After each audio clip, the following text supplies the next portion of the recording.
is money, honey. All we talk is money. All we talk is money. It's like bees to the honey. Honey, money, honey, money, honey. It's the SOSCAST, baby. All right. Let's hit him with a wide shot real quick. Show this amazing panel. Forget about me. There it is. A round of applause, everybody in the house. Let's go. Let's go, Jorge.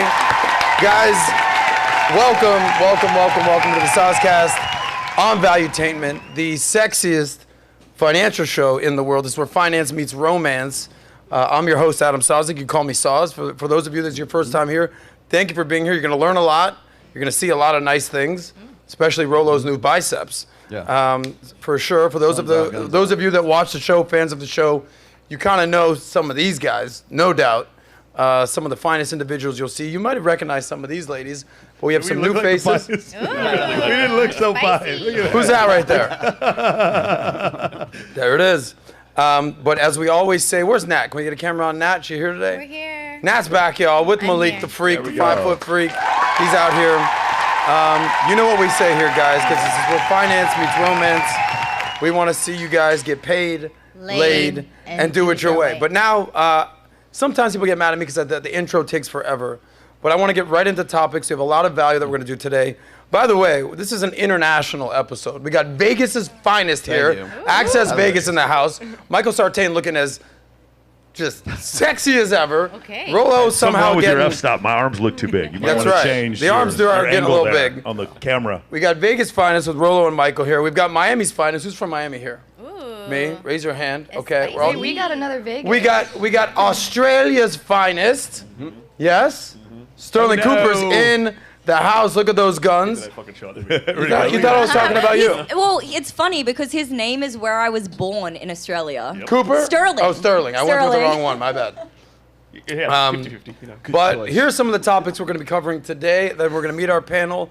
We'll give a shout out to our sponsor. We're going to get right into this thing, okay? Yay. If I cut off anybody too quick, it's because we have 2 hours to get the maximum value, and we just want to go right through things, okay? Some of these girls you've seen before, so I'm going to spare all the stuff that we've done before. But here's some of the things. By the way, they just named the sexiest man alive. Did you see who it was? Who? Nobody knows? No. Nobody knows? No. Oh, I'll hold on to that one for a second. I'm shocked you don't know. You're like in the mix of all the information, everything. You're always like first on the scene, Rollo. But you know, Adam. You know. Oh, I know. I know you know. I've been fapping to this guy for years. How long has Dwight Howard been the sexiest man? Sartain.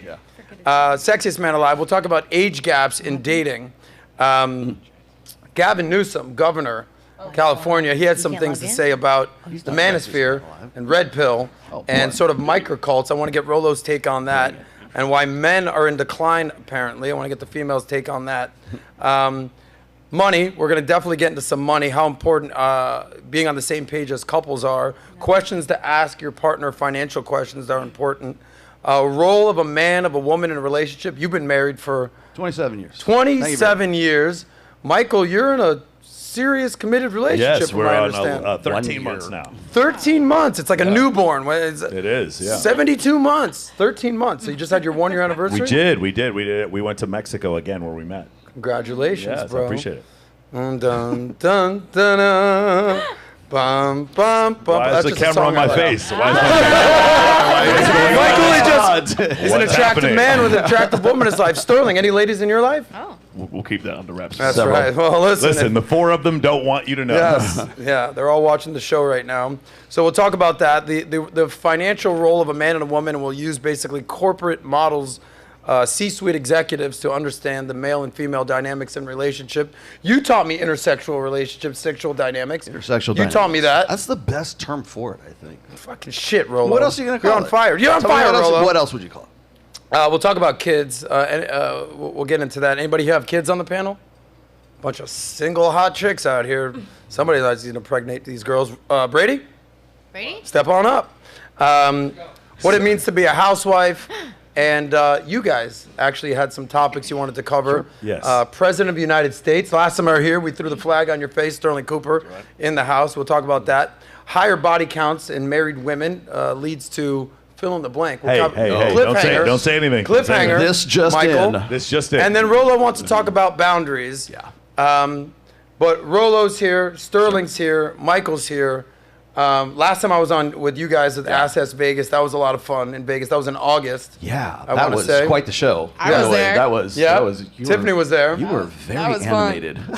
Yeah, it's different when was you're great. hosting a show versus being on a panel. You can Yeah. relax. Yeah, You can be you know yourself. about You that. can be yourself. Just be yourself. Be the self.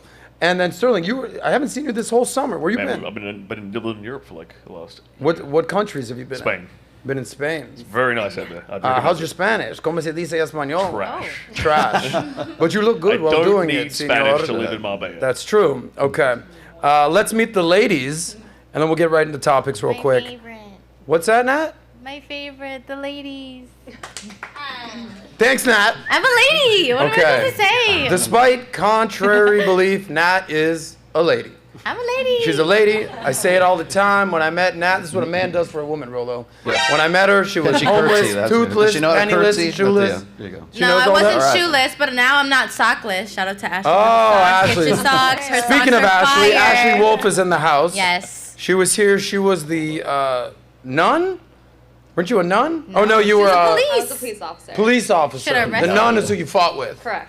That's right. That's right. glad You were I got trying to that. arrest the nun. It was an OnlyFans nun. It was a OnlyFans nun gone wild. It was a disaster. It's one of the hidden archives of the SOSCAST from the Halloween episode. We might find that thing again, but Ashley, tell us about yourself in 10 seconds or less. Go. My name is Ashley Wolf. I own a company called Disco Toes. I create socks, and I am also a content creator. On All platforms.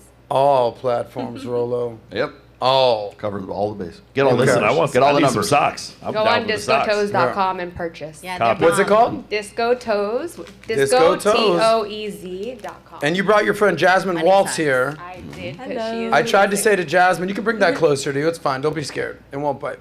I tried to say, Jasmine, I know you from somewhere. She's like, no, you don't. I'm like, you're friends with, I won't even say their name. And you're like, those were my roommates. I love. They were So- my roommates. Those are my friends, by the They're way. amazing. Shout out to D. Sil and Teacup. So where do you live? What's your story? I'm back in Miami now. I was in LA for a long time, but over COVID, I moved back home to Miami. I'm an actress. The strike is over. Congratulations. Where we might have seen your work. I've done a lot of stuff. You can go on IMDb and look and see if you want to watch it. But I have 3 movies currently streaming on different Right. platforms. Do you have an accent? Am I detecting an accent or no? Right now? No, I don't think so. Can you do an accent? Yeah. Give us one accent. Lots Give us of one accents. accent. No. Okay. Can I just listen to the? I'll speak them in an accent. No, I'm not speaking in an accent. Okay, she does no I accents. do have a All right, really I'm good trying. accent. I do have a good We're accent. looking for Univision talent out here. And but also, okay. we're gonna have a Russian accent, but that's not out yet. You could do a Russian accent. I feel like you can be I Russian. did. Yeah, I did. Okay. That one. Moving right along, this lady came highly recommended from the one and only Rollo Tomassi. He said, we got to get Maya on. Maya, what's we your need story? at least one Access girl on. That's true. Yeah, I've been on Access about 4 times now. Access Vegas. Let's say the full name. Let's Okay, have a little Access respect, guys. Vegas, including the Okay. episode with Robert Kiyosaki. Nice. Which was a good one. Nice. Kiyosaki's the man. Spent a lot of time with Robert Kiyosaki. So what's your story? I'm from Tampa, Florida. I'm 21. I am a freelance model. So that's what I do. That's it. There she is. Okay. Tony's back. Tony Scardino. How are you? When I met you, you were here for the live Fresh and Fit event. It was awesome. It was dope. You're going to law school. Yep.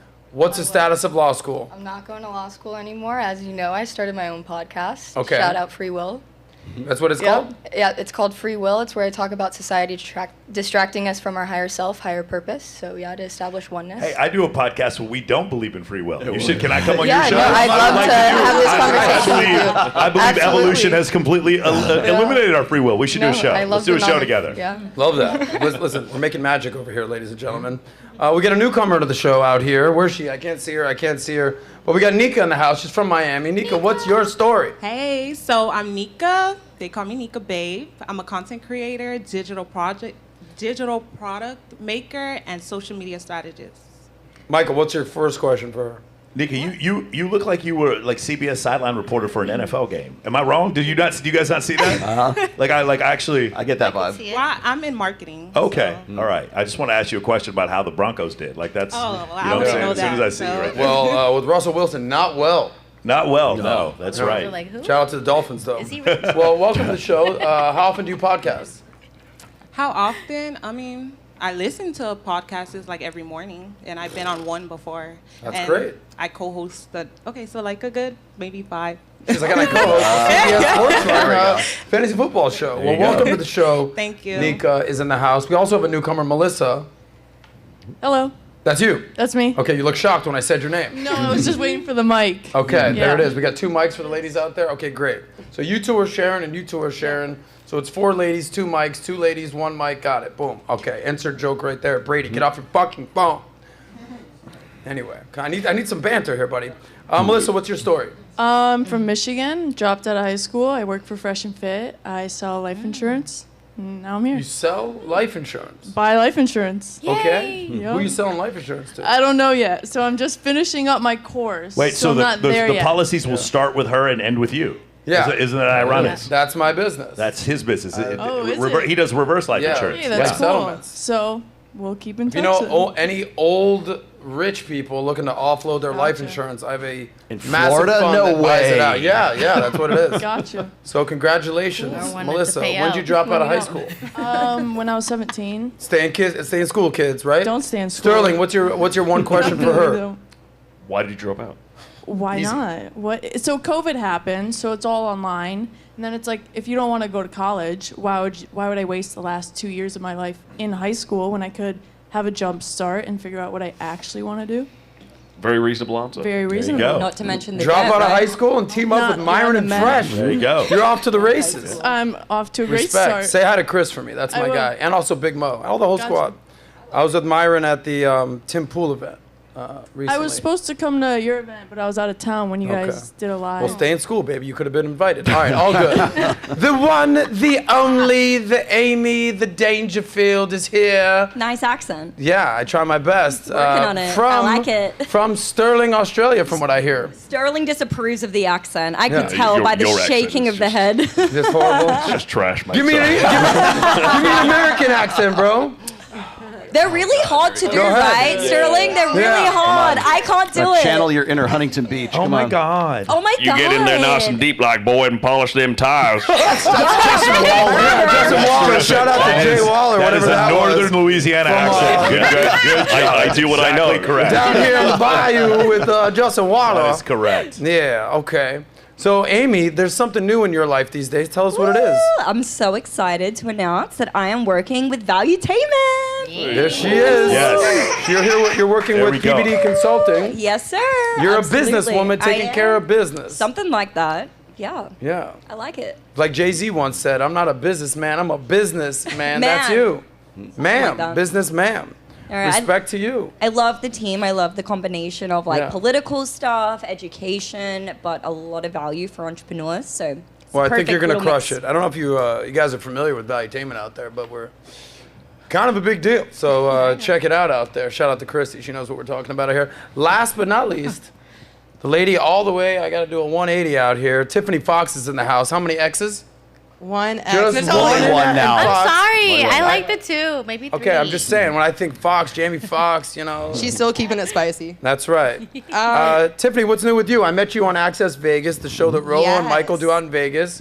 Amazing episode. We talked about Barbie.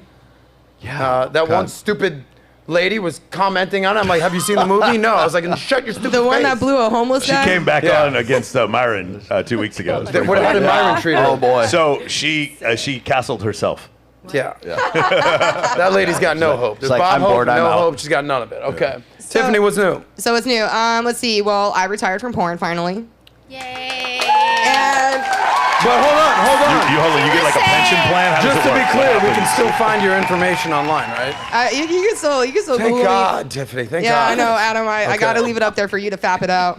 No. I'm on the Sterling Cooper diet. No facts. Now I do video editing for one of my friends. I'm not gonna name drop it, but I make Steven Spielberg, but no big deal. Go ahead. Yeah, right. So I make music video shorts now. Nice. And me and Troy Francis are actually doing an intimacy course called Magnetic Sexual Confidence. So that's going to be dropping next week. Hope you guys come join us. We're going to be your coaches, your advisors, and your wingman. Let's go. Red Pill Power Love couple. that. Well, I love Troy Francis. He's a great friend of your guys, right? I assume. Great, awesome dude. Well, ladies, welcome to the show. If this is your first time, we got some certified studs here. They're going to be dropping knowledge. And Michael, this might be up your alley because the last time you were here, we gave a shout out to these guys. but it has to do with something called testosterone, okay, which talks about a man's testosterone. Quick read real quick. So testosterone levels, I'm sure you guys know all about this. They've been declining basically since the 1980s, okay? You know about that, right? 1% a year, every year, going down. The researchers have called the changes alarming from an evolutionary point of view. You study evolutionary biology. You've interviewed, what's the one gentleman you always... Dr. Buss. Dr. Buss. Not Jerry Buss, David Buss. David Buss. Correct. Jerry Buss owns the Lakers. So how do you fight back against losing testosterone? Well, obviously you can work out. Clearly, Rollo, let's look at those arms real quick. Can work out, obviously, lift more weights. More muscle equals more testosterone. Everyone knows that. You can get good sleep. That's my job on the weekends. You can get some good sun. That's your job. You're looking tan. All right, good for you. Or you could take testosterone. And by the way, can we show a link in the chat out there, Malik, Nat? Yes. Okay, cool. We got that right there. So the benefits of testosterone: increases testosterone for you guys out there, for the wimpy boys out there that want to increase their stuff. Listen up. Increases strength, increases lean muscle mass, improves recovery, helps with fat loss, and decreases stress. And we know everybody is stressed the F out these days. Inflation. So it's basically steroids without all the nasty side effects. So taking black forest testosterone is the direct defiance of the system because they want you to be weak. We all know that. Overall, it helps you become the best and most masculine version of yourself. Do me a favor, Rollo, just flex on him, please. Don't be weak. Rollo looks great, muscular. Michael, you're usually People the guy. think I'm turning into like Carrot Top or something. No, I'm not turning into. No. So anyway, man up with testosterone. Check it out. There's a link in the bio for blackforestsupplements.com. And if you put in the code word value, because valuetainment, 10% off. So shout out to those guys for sponsoring today's show.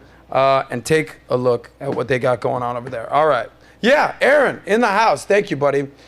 Ladies, there's so much to cover, and we're going to go rapid pace here. But since we have all these sexy gentlemen on the panel, take a look. And I know you guys are thinking, because they say that a woman knows if she'll sleep with a guy within the first 5 seconds. They know. So lock eyes with the one guy that you... No, just do me a favor. Just envision it. Who's the sexiest? With that being said, I don't want to be too inappropriate. You're a happily married man. You're 13 months in. Uncle Rollo. Your 7 girlfriends are watching the show, Stirling. But People magazine has recently named a new sexiest man alive. And unfortunately, it's Michael not one of Sartain. these guys. It's not Michael Sartain. He came in 3rd this year. Okay. Keep hope alive, because the age of this man, you're not even close. So there's a new sexiest man alive, 2023. He's 57 years young. Does anybody want to take a guess of who they think it is? I know who it is. Yeah, Nat, I know, because you have the article link.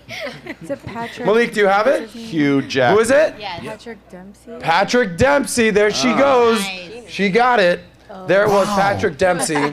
Yeah. Dr. McDreamy, Dr. McSteamy from Grey's Anatomy has just become the sexiest man alive on the planet. He is 57 years old.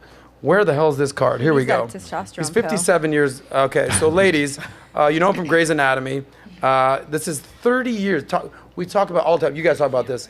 Guys take time to be great. We say this all the time. Play the long game. This is 30 years after he began his career in Hollywood. By the way, he's worth $85 million.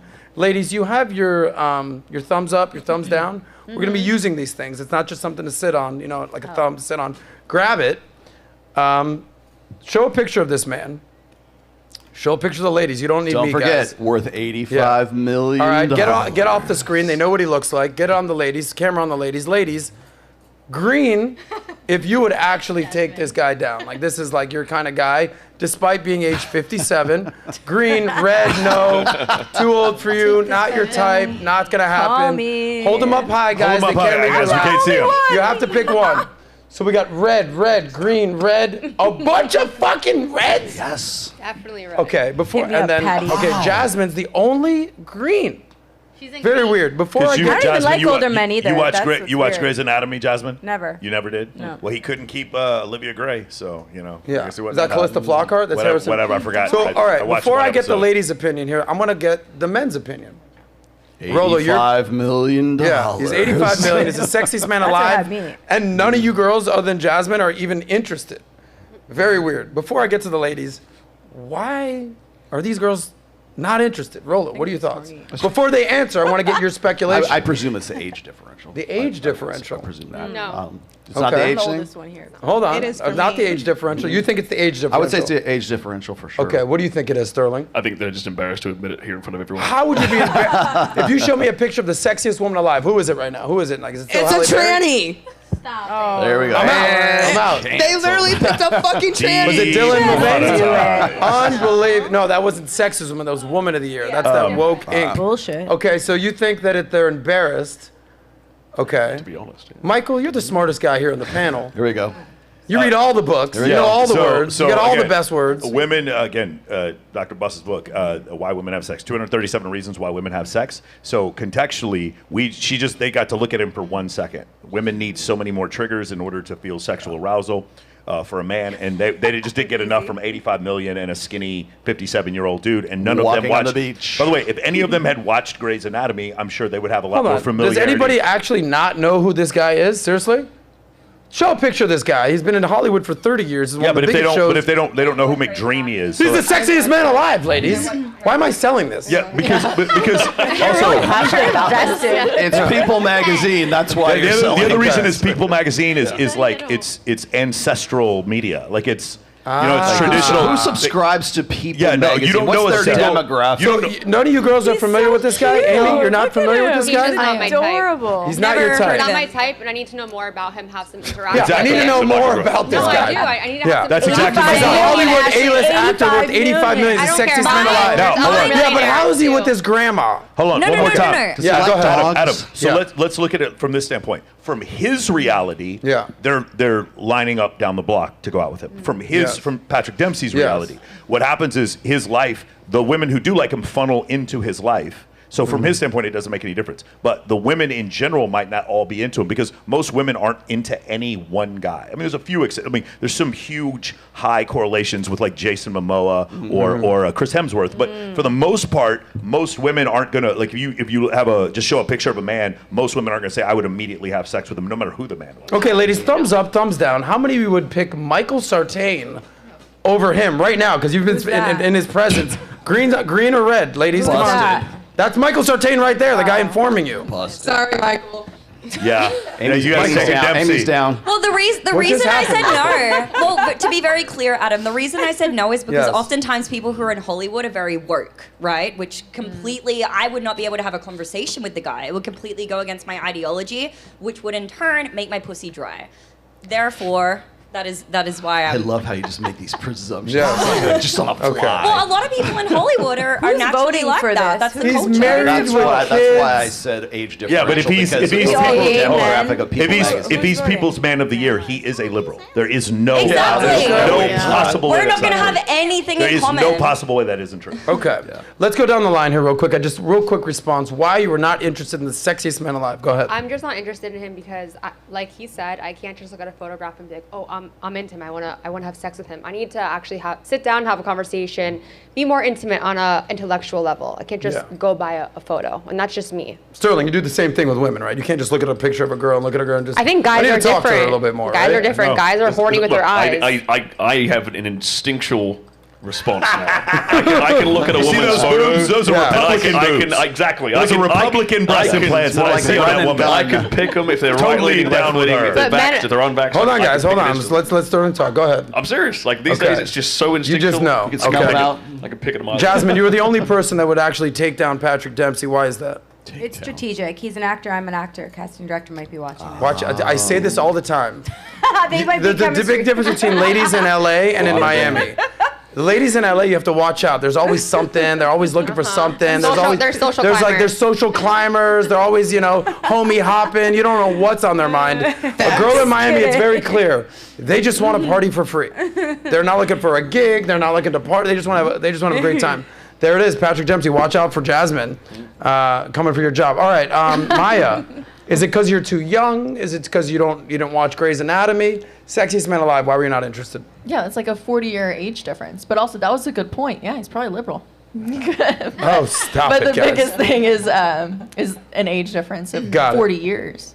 By the way, hold on to that age difference thing because we're going to go there next. Tony, Why'd you say no? Yeah, I grew up watching him. I definitely think it's the age difference, but going off of what Michael said, I think most females can say that they would want to have sex with a guy right away based off how good looking he is, but I think the average, not so good looking guys, they're the ones that need the warm up, right, for the girls to get to know more characteristics about them.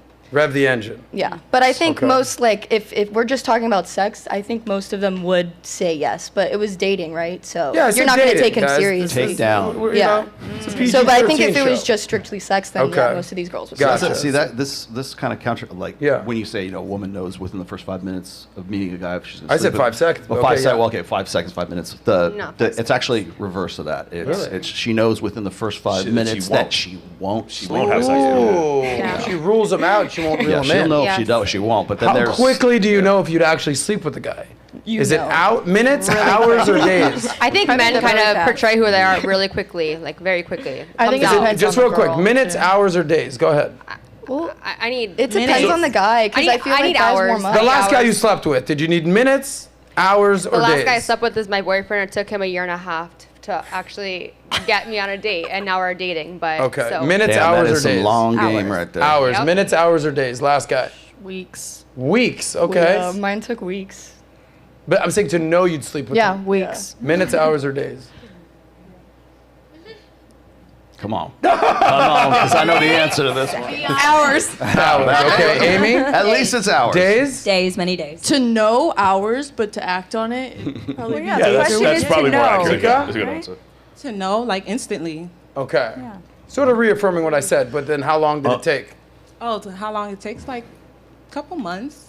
Okay. Depending So on women the will vibe. acknowledge, all right, I would sleep with this guy, but now he's got to prove himself. Yeah. Where a man will just look at a girl, yeah, right now, like, are we doing this? But Yeah, again, Michael? but what we're attracted to tends to be uniform as men: hip to waist ratio, signs of use, facial symmetry, whatever. What women tend to be attracted to is so wide, and women's ability to be attracted to certain things is wide, and women's ability to have orgasms is wide. And like when you look at it, I believe it's called negative kurtosis in statistics. The number of things that women can be attracted to is so massive, and there's so much variation that when we get 8 women up here, we're going to get 8 different answers. If we get 3 guys up here and say, you know, was Selma Hayek attractive in Dusk Till Dawn? Every guy's going to be like, fuck yes, like no question. Yeah. But it doesn't Bite work my like that neck. for women. Well, Huh? women need a reason to have sex. Men just need a place. 100%. I think it also comes with age. What you're attracted to at 20 is different from what you're attracted to at 31. Facts. Mine. Yep. Like your Okay. intellectual level is very different. Well, then let's get into the age gap thing, though, because what was the reason, by the way, you didn't want to have anything to do with Patrick Dempsey? He's too old for me. Too old for you, okay? Same with you, Melissa? Yeah. Too old, and you're how old? 19. 19, yeah. Okay, you're how old? I'm 25. Okay, The age isn't a problem for me. I'm 28. okay. 2 reasons. He's a libtard, and he's about 13, 15 years, not 15 years, probably 13 years, 10 years too old to ride this ride. Oh God! All right, well then let's talk about age gaps. Okay. Ride this ride. Must be this tall to ride this ride. All right. Okay, player. Gotcha. So Malik, pull up this article real quick about age gaps. I don't know if you have that available. So they break down the different age gaps of what women are interested in. I'm sure you've done multiple Lots. episodes I on got this. essays galore. Okay, so Malik, let me know when you have that. So basically, this article talks about the best age difference for a successful marriage. Okay, what is the best age difference for a successful marriage? All right, we don't read that.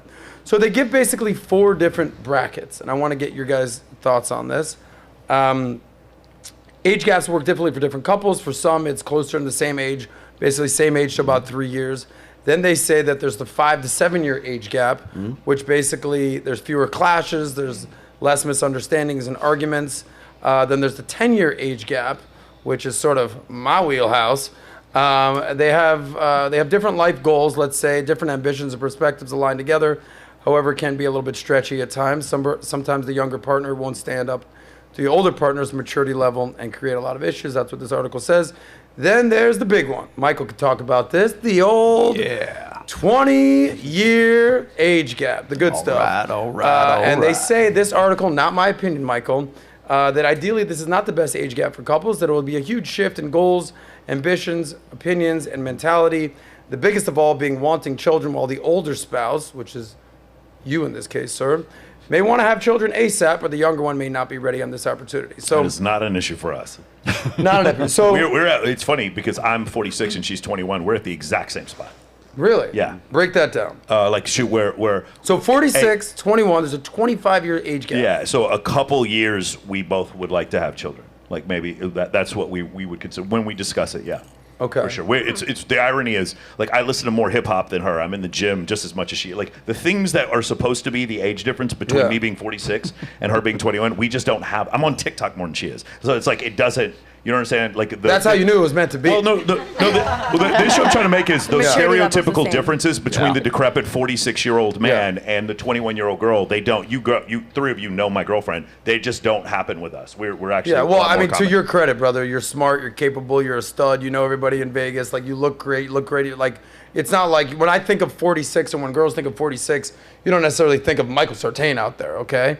Well, so what's the age difference between, like, say, Chris Evans and his new wife that he just got? Who's Chris Evans, the actor? Yeah, the actor, Captain America. Okay, yeah, okay. Like, it was just these girls didn't know who the sexiest man alive was. Give me credit. He just got married, and I think he's in his 40s. I think she's like in her late 20s or something. And people you see were a just problem with that? outraged. At all, no, I or don't see a problem with it at all. But Okay. but anytime there's like even like a 7 to 10 year age difference between the two, women lose their minds.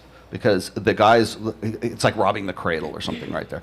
And statistically speaking, women tend to go for guys who are between 3 to 7 years older than they are, simply because it takes longer for a man to mature into his peak potential. So, and also, I should say that is starting to get a little bit further out now because there's so many guys who just don't look like they're going to reach their peak potential, and so women tend to share the guys who are a little bit more made men, right? They're the guys who are already in their 30s or maybe even getting into their 40s or something like that. When and you they say shared the guys, what do you mean? Well, share them in the sense whether they know that they are or they don't. It's not like I didn't say it's willing. I said, that maybe it's just something you don't talk about. But they are the guys who are the, for lack of a better term, alpha males, high value guys that are exceedingly more and more rare, and so rather than keep spinning their wheels, they are at least more willing to share that guy, or don't know that they are and don't ask questions whether or not they're in a sort of non-exclusive. What's the age gap difference between you and your wife? 3 years. Okay, so you're 3 years older than her. Yeah. Okay, and dude, you wrote The Rational Male. You're like the expert on this subject. How aware were you of age differences when you got married? I wasn't even thinking about it because remember I got married when I was like 28. So gotcha. But your daughter just got married. She did. She got married. Congratulations. In August. Congratulations. What's their age difference? About 1 year. 1 year. Maybe 2. Maybe 1.5. I think. What did you tell your daughter about age differences that she should be aware of? We didn't really have that discussion. It was more about the guy more than anything else. You just judge his character, not And again, I mean, I'm Rollo Tomassi. She's my daughter, right? I'm going to definitely be a little bit more discerning. Let's just say, as you should be. What was the main conversation like? What would you say was like something that you told him? It was like, oh gosh, you see these guns right here? You know? No, well, it wasn't so much that I know everybody says, oh yeah, it's like if you ever hurt her, I'll beat the shit. That's already established, okay? Right. Like, so there's not gonna we don't have to have that conversation because that is already implied in the fact that I'm allowing you to date my daughter in the first place. It was more about like, what do you want for the future? What do you want to do? Yeah. Can you defeat me in single combat? It was more about. It was more. I kept saying, I had to explain to him like what being married is about, because it's not just two people coming together. It's not just my daughter and her now husband coming together. It's her family, my daughter's family, us, and his family coming together, and then any potential children that are a result of that marriage. Then now we're grandchildren, and you got to remember that it's not just two people that are coming together. It's like two clans, two families that are coming together. Unite the clans. Well, yeah, exactly. Name that movie. I hate Braveheart. Yeah. But that's a good example, because there was a reason why a man, and he did this. That one of the reasons I have respect for him is he asked me for permission to marry my daughter. Respect. And again, that sounds like very romantic and chivalrous and stuff. It's like, no, there's actually a function to that. Because, and this is, you want to know why I told him? This is what I told him. I said, there's a function to that. There's a purpose for that. It seems like really something in Braveheart or something in a romantic comedy kind of thing. But there was a necessity for one man to say, I want to marry your daughter. What he's saying is, I want to unite our families together, and I want any future children here, so we're all of one sort of clan because of this union. Sterling, you're an eligible bachelor. Go on. No, I mean, I was thinking of the appropriate words. Eligible bachelor. Are you 40 yet? 36. 36. My apologies, bro. I'm just, you roll with, what's an ideal age difference for you to actually settle down? Do you want to get married one day or no? Yeah. What's the ideal? Biblically married, not not gotcha. governmentally married. Ideally. Gotcha. Yeah. What's an ideal age gap for you? I'm looking for women who are like 24 or younger. 20. Why that specific number? Because I just think there's less brainwashing, less programming. I wouldn't want to be with a woman who's been to university and been brainwashed by like liberalism in university. Gotcha. There's a lot of different criteria. Hey, listen, college education used to be a great thing. Now it's turning out to be prickly thorn. He's 36 and I'm 46 and he's 56. I just realized that. No, 55, dude. Don't get me there yet. Okay. Bro, he's about to 6 more months out the gun. You were about to add one more thing. No, I was just what he was saying before with the age difference thing. It's really interesting because again, the evolution of desire. One of the things they talk about is in all these different societies, they go over these 37 different cultures that they measure.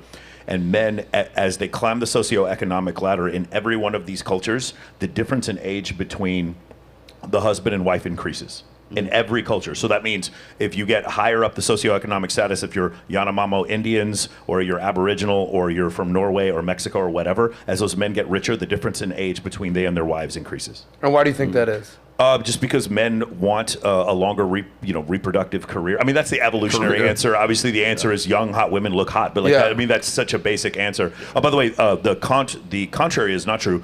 As women make more money, they want richer husbands. It's funny because you would think as women make more money, they would have less necessity for a man to make more money. So they just pick some big dumb stud. Well, that would be hypergamy, right? Right. Well, it also takes longer for a man to mature into his peak potential. No doubt. So it's like they always say a man doesn't become a man until he's 30, right? Mm-hmm. So in my first book I peg it at about 34 to 38, somewhere like 36. So dude, you're about to be a man, Sterling. Well, it's right now. And by the way, there's other surveys that say it's even later than that. But back in the day I pegged it right about that. That's when guys tend to make partner in the law firm. They're a surgeon or they have created their business and they have proven their worth and they are better judges of character. They understand a little bit more about who they are and how other people are as well. And I think that on some sort of hindbrain level, from as old as 5 years old, little girls understand that it takes longer it actually takes women. They're faster maturing physically than it does for guys. And I think there's sort of an analogy to that, for sort of psychologically as well. So when you look at the average age of first marriage here in the United States, it's 32 for men and it's 30 for women right now. Thank you, Jim Sexton, for updating me on those ages. 32 and 30. 32 and 30. Where was it 20 years ago? Probably about 19 and 22. Something in the 60s, it was 19 and 22. Wow. So, ladies, you got some catching up to do. But you notice there's still that 2-year difference, 3-year difference between the two. But back to your point, and then I want to get the ladies' way on this. You said that as guys climb up the socioeconomic ladder, yes, they will date younger girls, or they just... So the difference in age increases. Gotcha. Right, so a different age, younger girls. We just saw, what's his name? Is it Al Pacino? He's 83. 83 had a baby with a 29-year-old woman. So that's still, that's young, but when I talk to women about this, they're once you get above 25, 26, kind of all bets are off. It's not weird if you're 26 dating a 35-year-old man or a 45-year-old man, but I think where people have an issue is 18, 19, 20 dating a 55. You know what they call this, by the way? This whole thing. It's successful marriage. I'm sorry, what? That too, the McConaughey effect. The old, getting, I get older and they stay the same age, all right. When I get asked this question, one of the answers I give is Aristotle. He was asked, what's the best age for men and women to marry? And he said 18 for women and 36 for men. Wow. As far back as Aristotle's time. This was in the Greek? Yes, and it was because that guy is, like I said, entering into his peak potential. He is a made man, and that woman is now 18, and she's now young, fertile, and she's approaching the best years of her life. Well, look, we just heard from Rollo, Sterling, and Michael, and Aristotle, apparently. Apparently, yeah. But now let's hear from the ladies. So, red and green. Hold them up, guys, real quick. And let's just kind of keep it simple. Yes or no, yes, you would, no, you wouldn't, date someone or marry someone seriously 10 years older than you. Hold them up. Wait. Do you guys know how to use things? There we go. Yes, yes, yes, yes. Whoa, you wanted Patrick Dempsey and you wouldn't do 10 years? Okay. Wait, what? Because it's Patrick Dempsey. I'm so confused. Yeah. So Jasmine, we're gonna pick on you for a second. I don't like older men. But you would take down Patrick Dempsey, who's 57. You didn't. You said marry him. Right. Not Okay. marry So the the guy. difference is the marriage. That's the reason Yeah, why. to spend the rest of my life with him. Okay. I did not expect that answer. Okay. So because you're the sort of the anomaly right now, everyone said yes. You're the only one that said no. Yeah. See, this is the beauty of like holding them up, and I can see. How old are you? Are you 30 yet? Yeah. You're 30. How old? I'm over 30. Okay, you're over 30. So why wouldn't you marry a guy 10 years older than you? So if you're 30, I would. It just is really like circumstantial. Like I just find if they're also like you said, like set in their ways. I typically date younger. You date younger guys. Younger than you, or younger Yeah. and younger than you? Younger than me. How much younger than you? 10 years. I mean, the last one was like 17 years younger. I want a reality. 17 years younger. So, I want a reality show on this now. I want a reality show. She would take down Dempsey. She wants men who are younger. Yeah. She's going to acting class. I want all of this. You I can want just this on watch the My show Golden now. Bachelor. Clinically diagnose what's happening right now. No, I can't. Like you're 5 standard deviations outside the norm. Hey, come on our show. We want you to come to Vegas. Come hang out with us. Why, the last guy you dated was 17 years younger. By the way, show of hands. How Not many of you that- girls would okay, date a yeah, guy maybe. significantly younger than you? No. Maya. Okay, so you're totally different. Why There is no why do you significantly prefer younger than younger Maya. guys than older guys? Not for that long. Because everyone Just else for- wanted an older guy. Just for a little while. I don't know. I find them more attractive, and I don't know. Enthusiastic. Oh yeah. Someone's getting a little excited out here. 40 and slip right there. She just broke someone's penis. You see this? But 17 years younger, I've never really. Okay, that so might if you're be a stretch. 35, he's 18. What just happened here? 19. 19. Yeah. He doesn't even know what's going on yet. I didn't. He lied about his age. Trust first me, of he all. knows. I thought He said he was- he said he was 25. He watches was this how kind of old? porn all 25. the time. But even He's if he's fully 10 grown. years No younger idea what than life's you. about 18 years How old. about your last serious relationship? What was the age difference? He was 4 years younger. So you just got a fetish. That's just the thing. I don't need to figure this thing out. You like younger guys. Yeah. Cougar. Guys like younger girls. Usually girls like guys Yeah. with more experience, more money, 100%. higher body count, all that fun stuff. Do you intend on question. ever getting married? Is that in the future for you? Do you intend on ever getting married or having children? Have you been married before? No, I was engaged twice when I was like 20 to 25. Okay. Did you start checking IDs after that guy lied about his age?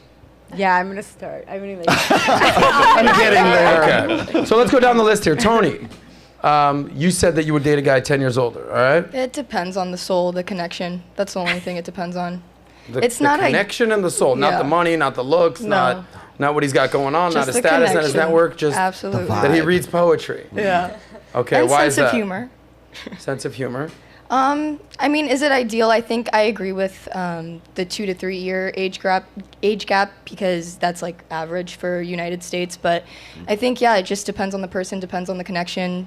I'm searching for the soul. How about you, Maya? Would I date You somebody said you 10 would years date old? some guy 10 years older. Why is that?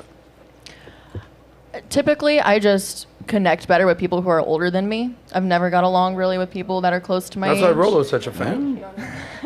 Kiyosaki, To me, 31 is Sure, 31 Kiyosaki. is definitely not old. How old? 31. So 10 years older than me would be Yeah. 31. What about 41? old. I'm 31.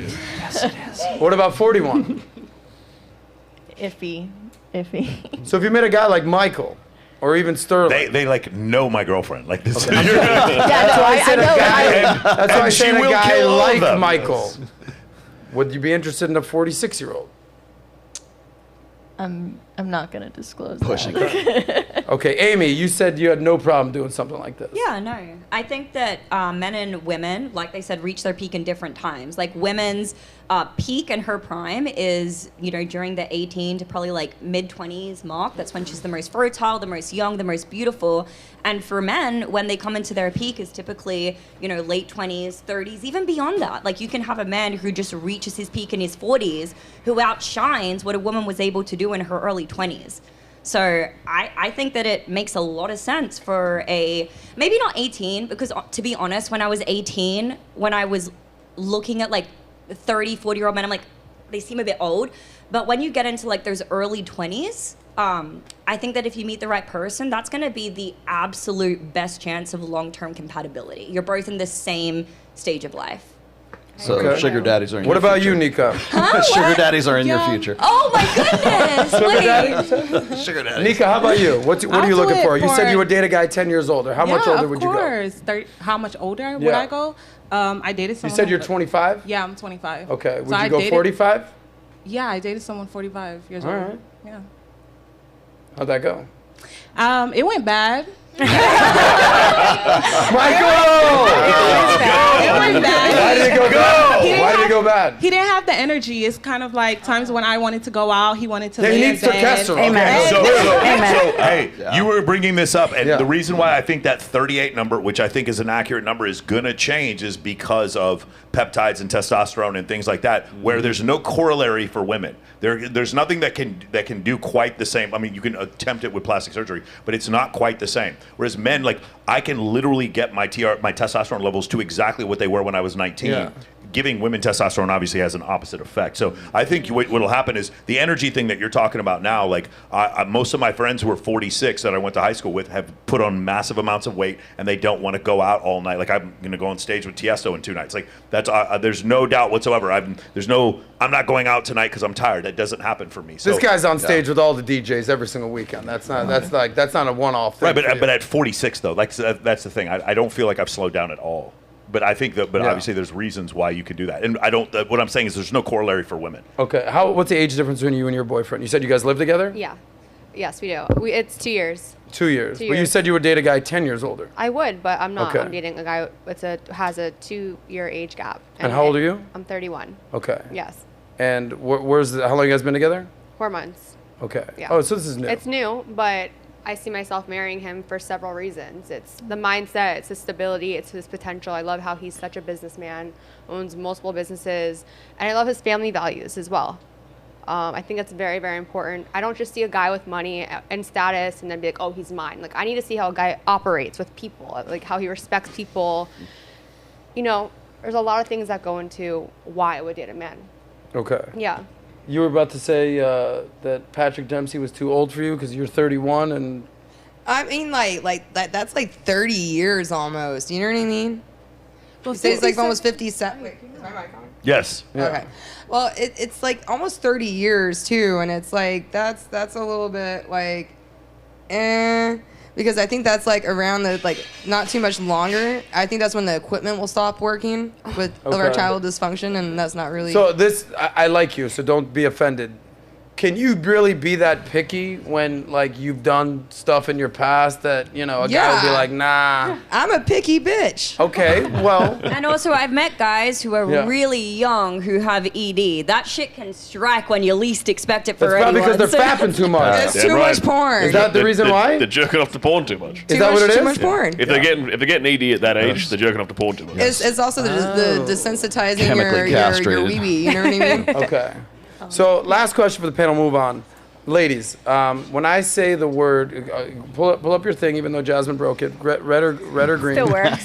Say, yes is green, no is red. You're attracted to silver foxes. Go ahead. What's the silver fox? Silver fox, gray-haired guy. You know, they got a little salt and pepper. Salt and vibe. pepper. There you go. Salt and pepper. Is anyone else confused here? What? Yeah, she's done it again. She's now attracted to silver foxes. What in the blue fuck is going on here? I don't understand. I mean, it goes both You ways. are an enigma, and I need to study this. Okay. What the fuck is We need to make her a social experiment. All right. Social So experiment. most of you guys are attracted to silver foxes, although the Jasmine is just so completely confused. She don't know what's going on right there. So we'll end this one. I think one of there. the just before we quit, really quickly. I think when people talk about like say an age difference between like Mike and Kylie. I think one of the criticisms is with like, well, what will you talk about? Like, there's a generational like SEC gap between, football. Like, yeah, exactly. Like, what, Michael's gonna find some how shit can to you talk have about. how can you have Animal an rescue. intellectual conveation with a girl who's like, you know, half your age or something like I that? don't understand and that it's like, either. no, well, that's Very the thing easily. is, what he reminded me of this is like he's 50 or he's 46. You're 36 and 55, so soon to be 56. There's like, we work together. We've known each other for God knows how long. Yeah. I don't like when I'm working with him. There's I don't. a 20-year age difference. I don't You're not see- like, what am I going to talk exactly, to Stirling about? or Mike for that matter. It's like I just know that I like Mike. We hang out, we do stuff together, and we build brands together, and we do what we do.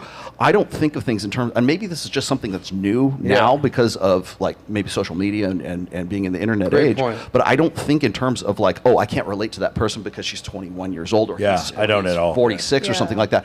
And I think that's kind of like, it used to be something where, like, if a woman saw a guy who was much older and the woman was much younger, that was the first place her mind would go, was like, what are they going to talk about? There's a generational difference. It's like, that has faded away. Michael, what the hell do you and Kylie talk about? Yeah, bro? she's a Razorback and I'm a Longhorn. Like, we talk about SEC football and we talk shit to each other. Yeah. She knows everything she wants to know about the Air Force.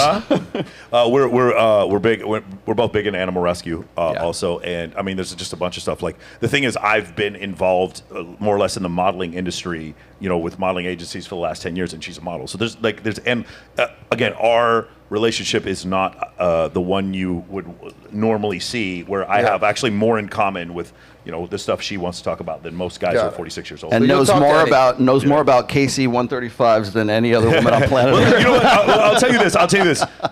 We watched Reservoir Dogs the other day, right? So this is a great movie. But hold on. But it's a great movie that most of you probably haven't seen, right? You guys have never seen Reservoir Dogs. You have? She has seen it. Yes. Well, the point is, she watched it, and at the end of the movie, when Harvey Keitel ends up killing Tim Roth, at the very end, she looks at me and she goes, "That was awesome."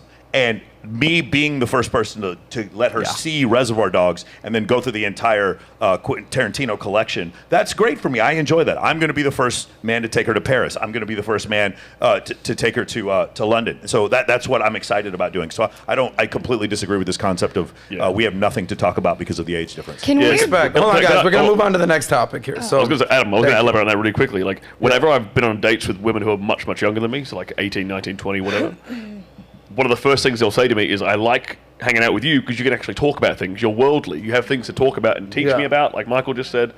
And they'll say, guys my age can't hold a conversation. That's correct. It's the first thing they'll say. They haven't done anything. Maya, you're in real estate, right? In real estate? Yeah. I'm not in real estate, but I read about real estate investing. Yeah, you already read about real estate investing. Again, I've been in a house before. Yeah. I mean, there's a reason we selected you for the Kiyosaki show, because you had already read. I'm reading another one of his books right now. I read quite a bit of his books. Nice. Yeah, so Kylie and I read books together also. That's all. We always recommend a book. And now this will be the last point. There is, for a guy, like a sense of pride, whatever word you want to put in, when you're teaching a girl, like when Aladdin showed her the world, it's like, I told this story all the time. I took a girl to Aspen, and she's like, yeah, the last time I was here, it was like we stayed at a nicer place. I'm like, we're in Aspen, bitch. Yeah. Like, you're complaining about where we're staying, and we're staying in a mansion. Okay, I was like, yeah, and then meanwhile, the next girl, she's like, oh my God, if you ever take me to Aspen, to Paris, I'll have the time of my life. There is a deeper sense of appreciation for a girl for her first time you've ever done it. We had a girl 3 months ago that came on a show. She's like, yeah, I'm working on my 3rd passport. And I like this girl. I'm like, no dude's gonna be impressed that you've been all over the world so much that you're working on your 3rd passport. No bueno. Anyway. By the way, that's the best definition of frame that you can give. It's like a world into which that woman wants to enter into. Okay, I love that. Yeah, see, you're on board. So this is going to be Rollo's topic real quick. Oh, is it? But I want you ladies to weigh in because you guys have a voice, and feel free to disagree. But this kind of has to do with manosphere-esque type topics. I wouldn't label it that, but you're the expert. You're looking weird. Like I'm just wondering. I'm wondering which topic you're going to talk about, because we were just talking about the governor of California a minute ago. We talked about the manosphere, but Gavin Newsom. Yeah. Okay, so Gavin Newsom. Pull up this article, Malik.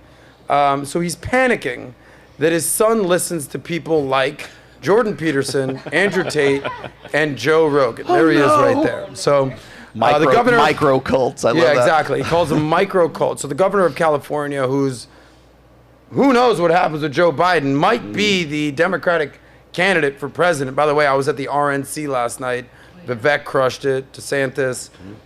Nikki's doing her thing. I don't know why Chris Christie and Tim Scott are still in the race, but obviously there's a guy called Trump that you guys might have heard of. Yes. But on the Democratic side of things, he's probably going to be the next in line if it's not Biden. So he had some pretty poignant things to say about people that I've interviewed all three of these guys, or been with all three of these guys. Tate multiple times, Jordan Peterson multiple times. We were just in Austin with Rogan. PBD did a show. So I would say that these guys are some of the biggest studs on the planet, okay? So you might disagree with stuff. You might disagree with some other stuff. All good. But here's what Gavin Newsom had to say. I really worry about this disinformation about what's happening with our country. But what I really worry about are these micro cults that my kids are in. That's the best way to describe it. My son is asking me about Tate, Jordan Peterson, and Rogan, and I'm like, oh, there it is. That's the pathway, these micro cults. So when you hear something like this, so you're a father to a daughter, but if you did have a son, would you be okay with your son listening to those types of guys? And if not, who would you want them listening to? Okay, so Rogan, I'd be totally okay with. Peterson, I got my own opinions about Peterson. I got my own opinions about Tate as well. But it's the thing is like none of the personalities that he's talking about are in any way associated with the manosphere. They're like when you like in fact, if anything, they dissociate themselves. Even Andrew Tate is saying he's not Redpill anymore. So you've got Jordan Peterson, who hates my guts, by the way, as well as his daughter. So there's no way. There's no way he's part of the manosphere. I'm not even saying so much manosphere. I know that Rogan is never going to want to have that affiliation with the manosphere, and it's like he's not even a part of that. So the very fact that he's even bringing this up means he knows nothing about what he's talking about. You're talking about Gavin Newsom. Gavin Newsom. So most likely what's happening is it's his PR people or his handlers in some way. Yeah. They want to make an issue of this right now. These are some of the biggest names in the world that talk about masculinity. Are they micro cults? Are they micro cults? Yeah, but maybe they're full-blown cults. Michael, we have two issues here. The first issue is Gavin Newsom is a politician, and he is talking about 3 content creators who the entirety of their audience would never vote for Gavin Newsom. Yeah. That's part of that. That's the initial part of the fear, okay? And so that's the first issue. The second issue was I am going to put books like The Communist Manifesto in front of my children and be like, I want you to read things I vehemently disagree with. I want you to read Mein Kampf. I want you to read all of these books right now. I want you to read them first. I want you to be able to discern this is what you believe, this is not what you believe, but I want you to hear both sides of whatever something is. And the idea that I have 2 of my really good friends who are socialists, and I listen to their podcast every week. And I message them all the time. I was like, hey, man, thank you for saying what you said. It made me think about things in a more open-minded way. This, again, of all people, it was Destiny who said this. He goes on, Graham Stephan show, and he goes, one of the things that I have to admit is that Republicans or the people in the conservatives will debate anyone, anytime, anywhere, and the people on my side of the aisle won't debate any of them, and all they do is just, it was Richard Reeves who came on our show, and he goes, the reason why Andrew Tate became so popular is because he had a message to a group of people that were not being heard. And it was academics who were specifically deciding this is beneath us. Men being a victim of anything? Oh, I mean, yes, men are 9 times more likely to commit suicide after their divorce. But fuck them. Who cares? Clearly, there's this massive group of individuals who are just totally being ignored. And academia could never even consider the idea of a man being a victim of anything. And so that because this whole thing was ignored by academia, that what happened was content creators outside of academia were able to come into that space and have those conversations. You're always going to fill the vacuum when there's a void there. And there was clearly a void. By the way, here's some of the stats on guys, and then I want to get the girl's opinion. So there's, Rollo, I mean, I got to give you credit. You've been talking about this for years. The trend of this male decline and why it's a problem for women as well.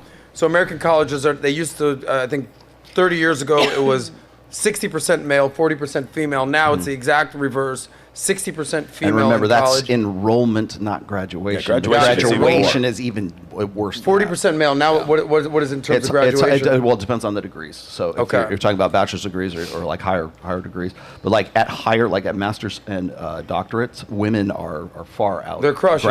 Graduating men. 63% of young men are single. Professor Galloway talks about the decline in close friends with men. This is as of 2022.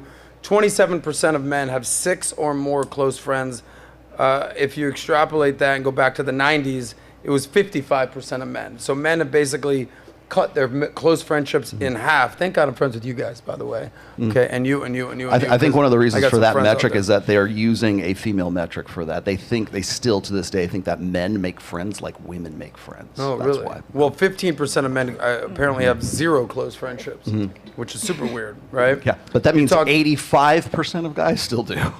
Well, good. Thank God. So They also talk about you talked about the more likely to commit suicide after a divorce, Mike, 9 times, I believe you said. Yeah. I mean, I got that from Rollo. Yeah. It was 8 times more likely. 8 times more likely to commit suicide once they've been, zeroed out and been divorced. And anywhere between 3.5 to 5 times more likely just in general. And 80% of violent crimes are committed by men, but 90% are committed by men. 80% of the victims of violent crime are men. as well. I mean, so it's one of these situations where it's like, yes, it's problematic, but there's a reason. We had a discussion last night with a girl. She's like, isn't it 49% women to men in the population? The answer is yes, because men die sooner and die more often. Now, male on male. Yeah, so that's the reason why. So the article basically summarizes the fact that it looks like there's an epidemic of male anger, which you talked about. But at the end of the day, it says that it comes down to loneliness, sadness, and they're hungry for connection. Sterling, you talk about this type of stuff from time to time. Men sitting at home, just fapping all day, not out there interacting. They're sad, they're lonely, they can't get women, they have no friends. What's your cure to this nonsense that's going on with young men? Get around like-minded guys for a start, because guys are stronger when they're together with other people. Tribal, right? That's how we're meant to be. Like that's the reason. We're not meant to be isolated, like atomized units like that. We're supposed to be part of a family, part of a community, part of a tribe, right? And it takes away the need for sedation. Guys go towards things like pornography, drugs, alcohol, video games, and mindless scrolling on TikTok because they just want to sedate themselves from their misery and their boredom and the dullness of their life because they've got nothing that's driving them. But when you're around a community of brothers, like you probably will experience in the army, like you get up, you go, it's exciting, you're on a mission, you're on an adventure, whatever it is, even if it's dangerous, it's exciting. You have a problem to solve. Yeah. It's not just a good thing. It's why we're here. Yeah. This is this thing people don't understand. It's like 50,000 years ago, the thing that makes us different, like we're slower than most other mammals, we're weaker than most other mammals. There's a bunch of weaknesses that Homo sapiens have, but because we can work together in groups, it gave us an unbelievable advantage. It's not just something that's good. Accomplishing goal, up to me, the apex of humanity is men accomplishing goals with other people to achieve great heights, and that's skyscrapers or an entire economy or an F-35, whatever it is. But building something together with a group of people, this is the reason why we watch the Super Bowl every year. We are watching a group of men being led into victory, and then we cheer them on. And it's exciting even when it's teams we don't even care about. Tribalism is a feature, not a bug of human nature. It's what we But it is the purpose of our existence. I believe the thing we all miss is, like, if you're having trouble, if you accomplish a goal with a team, there's nothing to me that is more enriching than that.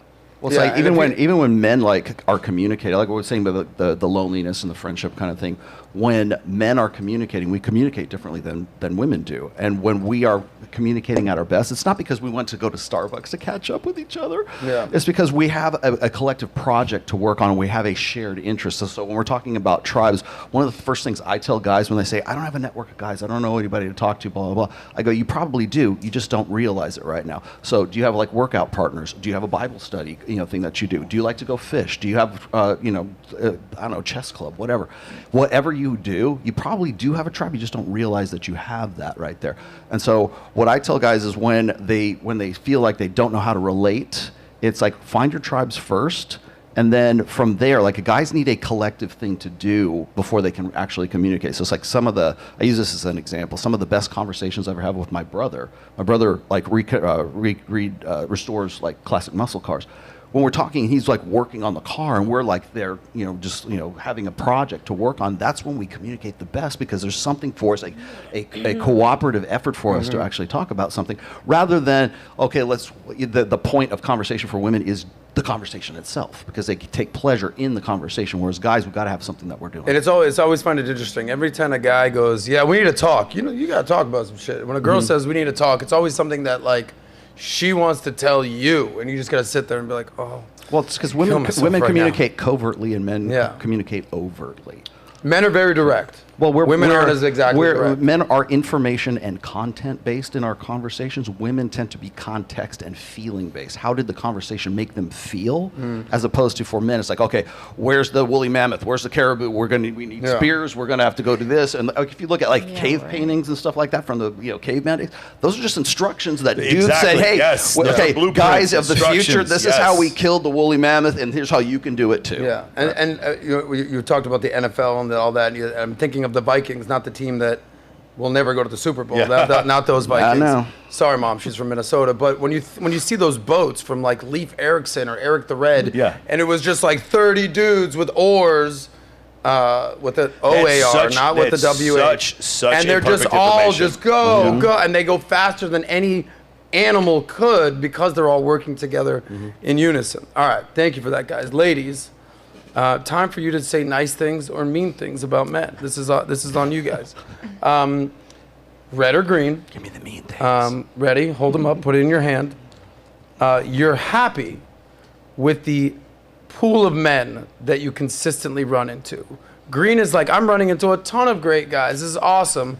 Red is like, no, these guys are not worth a bowl of cherries. Wait, put it up, red or green. Can you guys hold them up? We can't see it unless you hold them up. Can you guys hold them up? Yeah, guys in general, same. not the one you're dating. Not the one Not you're dating. dating. Guys that you run into in general. Guys, use your hands. You're allowed to go high. Okay, so put them high.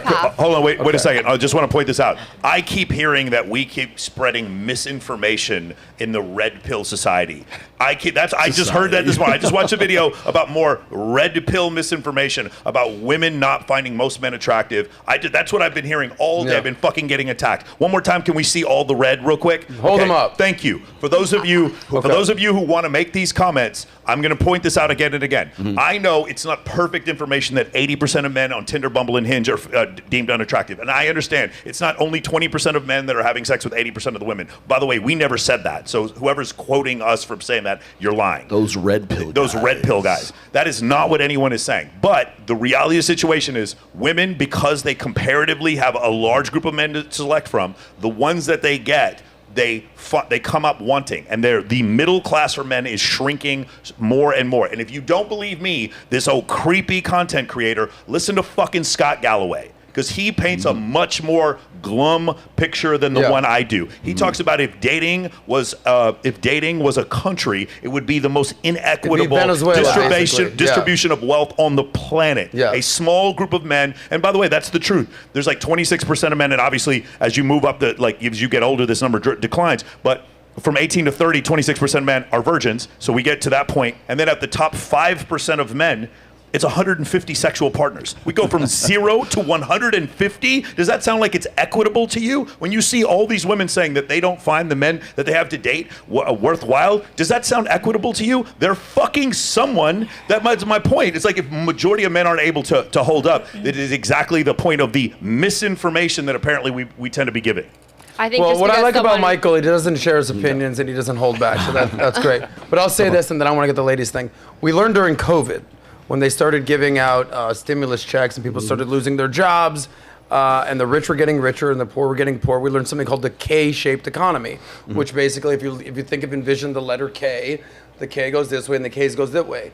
Basically, the millionaires and the billionaires and people who were doing things with their life got even richer, and the poor got even poorer. And it's the same basically type of metaphor for what's going on in the dating market. The sexual marketplace is a marketplace, and it's subject to economic forces. Yeah, exactly. So if you've got money, if you've got status, and you've got basically you're that dude, life is good. You're getting 150 sexual partners, whatever the number is, and the poor are only getting poorer. Ladies, I want to know what type of guys you're running into. Not your boyfriend, not the one guy that you're really into, but if you run into 10 dudes that you're all attractive, you all have, options. You guys hit on you left and right. I'm very confident with that. I would like you to describe the typical guy that you run into and why you gave them a red thumbs down. Go ahead. There's like a variety of men going on right now. There's some who are actually driven by business and intellectual and smart. Then there's like the trust funds who are there. Just because they have a trust fund, they're absolutely doing nothing with their life. They're just very unattractive. I like when a man has drive. Then you have the guys that are in the club every weekend who you can't even hold a conversation with, and they think they're cool because they're table moochers or they're chilling with the promoters. Then you have the people who are actually just trying to make a day-to-day living, right? So it's like you have such variety of men out there, and I feel like a lot of men forget to be masculine. Like the gender roles aren't there anymore. So I feel like dating nowadays is very hard because it's like the men aren't being men anymore. Do you understand what I'm saying? Yeah, I'm listening up. Amy, what are your thoughts on this? You do a lot of these podcasts. You're aware. You know what's going on out there. You're probably also getting hit on from certain men. What type of men? Older men. Half my sales team has asked her out. Are you kidding me? Yeah, of course. What are you running into? Well, I would say that now, since I've come into this space, it's been better.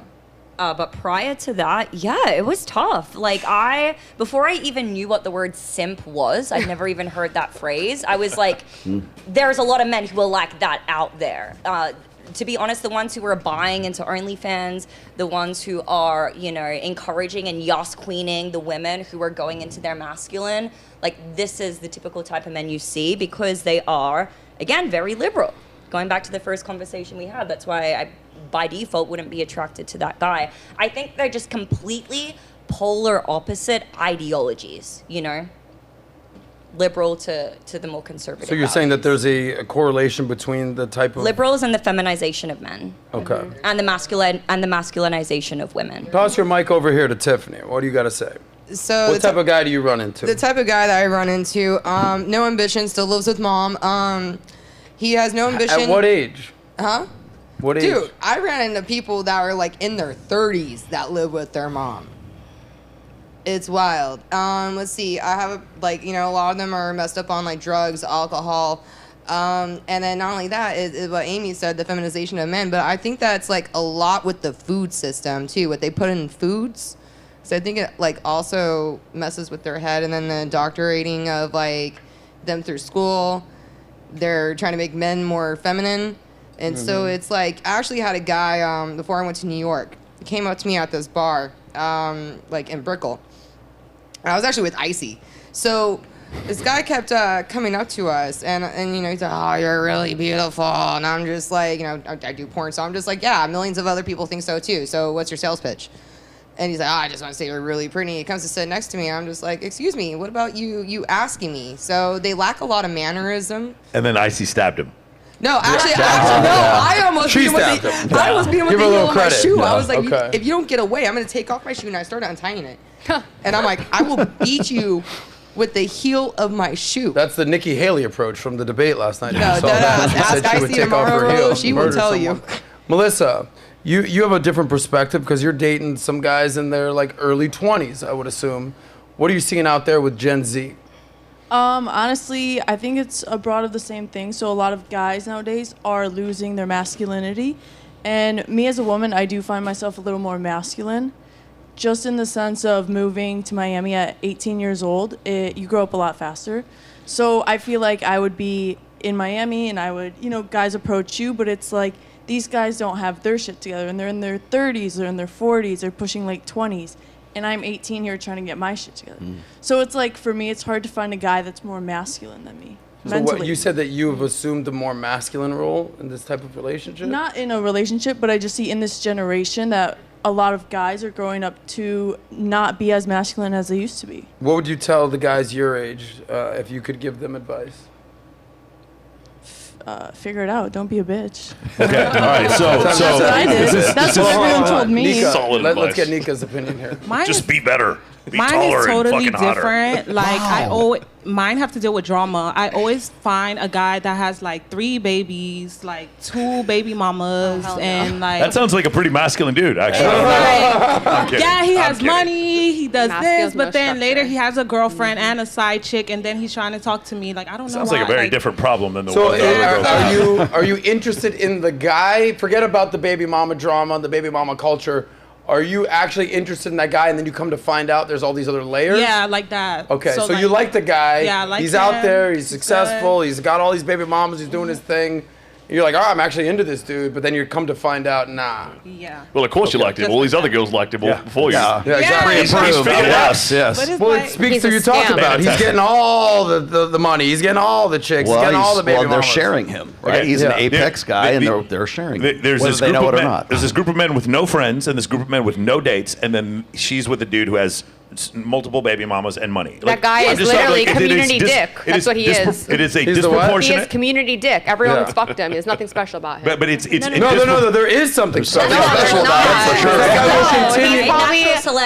No girl's gonna be like, he's been with everybody. I'm not interested. He's probably super narcissistic and a sociopath. Let's make it objective. That guy's gonna do just fine. Tom, let's make it an objective observation about this. Okay, what you're saying is it's not special special because he's community dick, right? Correct. But from his reality, are more women going to come and want to have sex with him? Maybe he's a really good smooth talker, or he's narcissistic with the way he is with women, because But from I'm sure he's his not re- revealing time out. who he From really his is re- in hold the, on. in the From beginning. his reality, are more women going to come and have sex with him? I don't know, because I don't date guys Oh like my that. God, but you know I don't the know. answer. I You don't lived know. in Miami I don't long enough to know the I'm not answer. a baby mama. Never will be. No, I'm not talking about baby I don't mama, know. but I'm saying when you look at this from the outside looking in, you don't have to be one of the women involved, but you know that this dude who has consistently had lots of women who you're saying isn't special is going to keep getting more and more women. I'm friends with Bilzerian, and I keep hearing women talk shit about him, and then I go to his house, and it's a fucking line of women trying to hook up with him. Yeah. I just like, you keep telling me he's not special and that women don't like him, and then I Maybe watch. in my eyes, no. Yes, But maybe from in your eyes. some other woman, Yeah. yes, but we don't see eye to eye. No, We don't align with agreed, that. but it's solipsistic to believe that the entire world is from your perspective. No, no one said that. I'm telling you my view. I got it. Other women, but yes, for him, great. but for you to say he's not special, or for him to say Okay, he's I low don't think value, he's got it. special. Okay, my point is, from his reality, it's like saying a rich person is poor just because you don't like him. No, he's still wealthy, even though you no don't one's like saying him. that. I'm just letting you know how I feel and For how sure. my objective on that situation. Guys, real quick, let's just take a. he's not let's- talking hold on, about- Tiffany.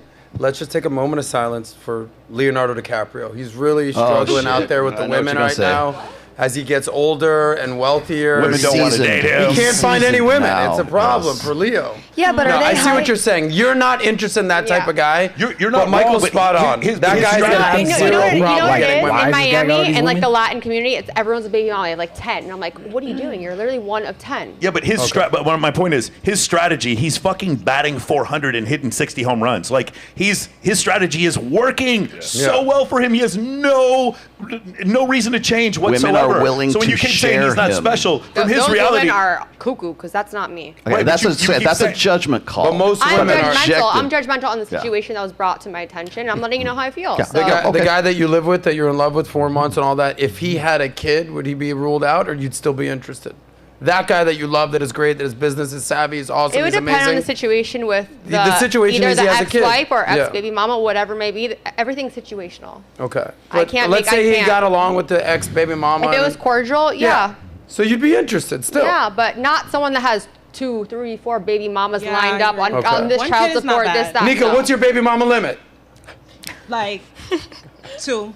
2 baby very mamas. generous. Yeah. So you'd be the third. No. You'd be the I third. thought that you said. That's a I thought the threshold. opposite. I'm thinking you're saying like where I say hell no. I'll Okay. say hell no at 2. Gotcha. Tony, So one, basically. what's your baby mama limit? How many would you be willing to deal with if the guy had multiple baby mamas?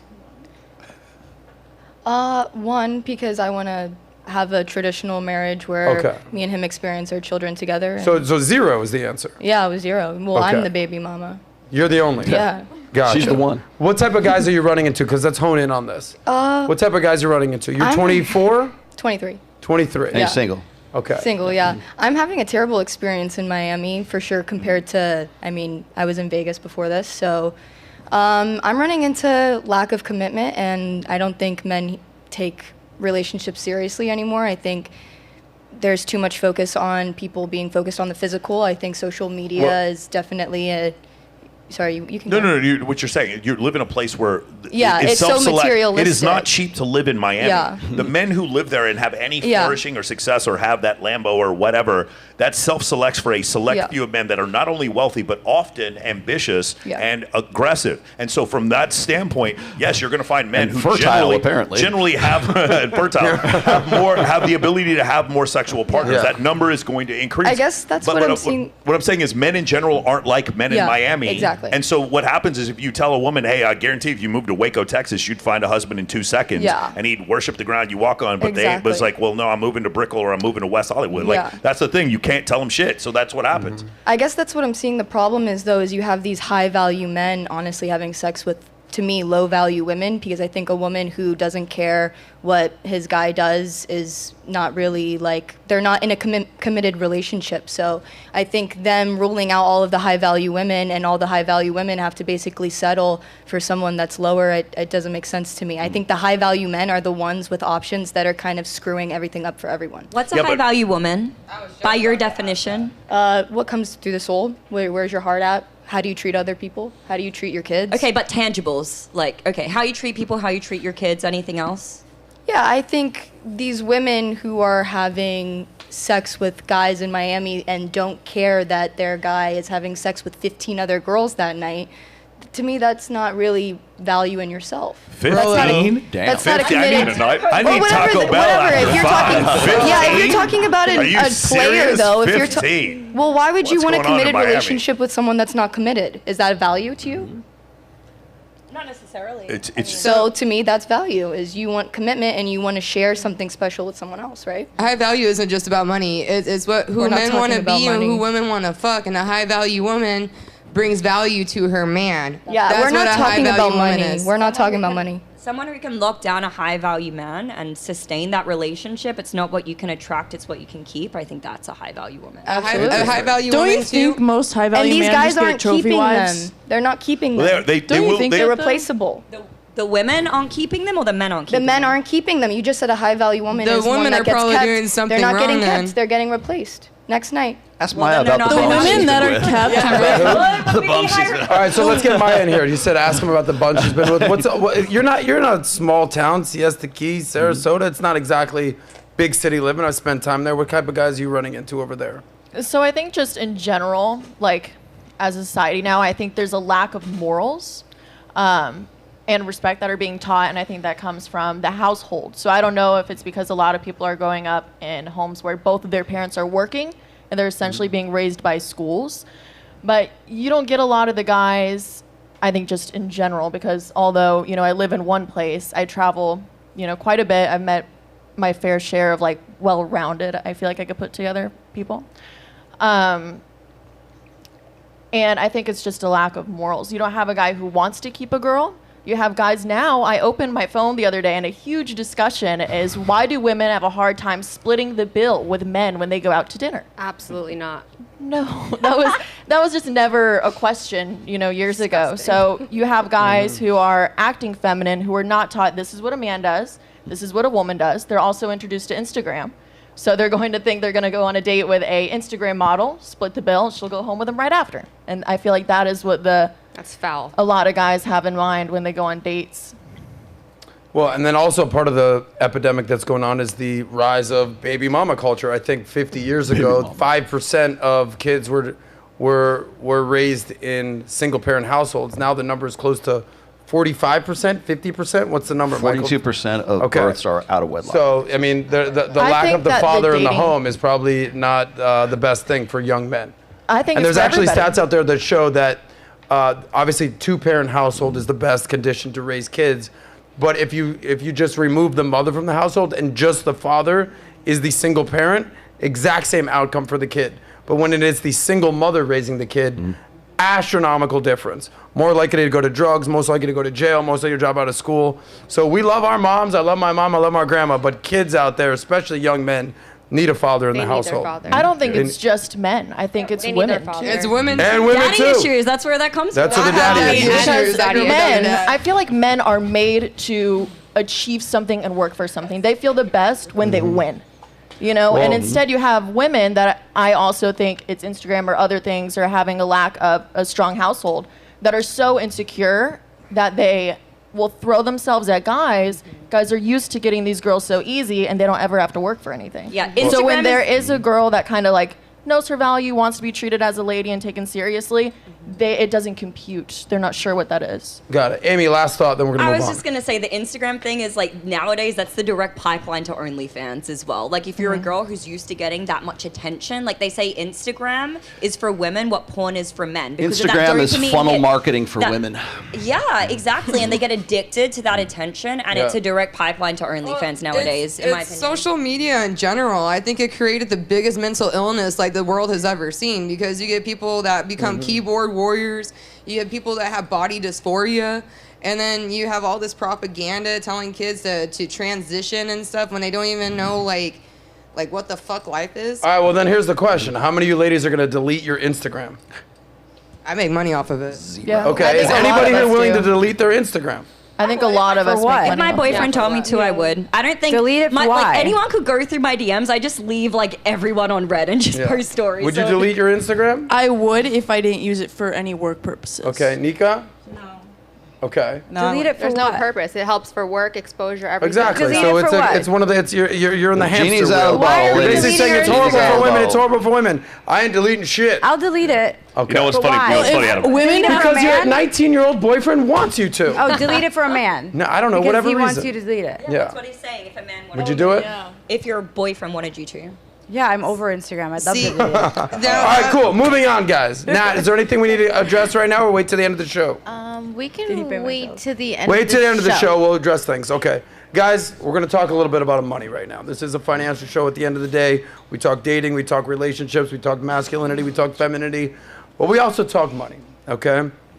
So, real quick, ladies, before we get into this money conversation, we have any C-suite executives here? We have any CEOs or CFOs or COOs, anything? I own my own company. Okay, there we go. We got some S-corp. stuff going on. So, red and green, you guys do it. Hold it high, because Michael's going to yell at you if you don't learn how to hold it up. Okay.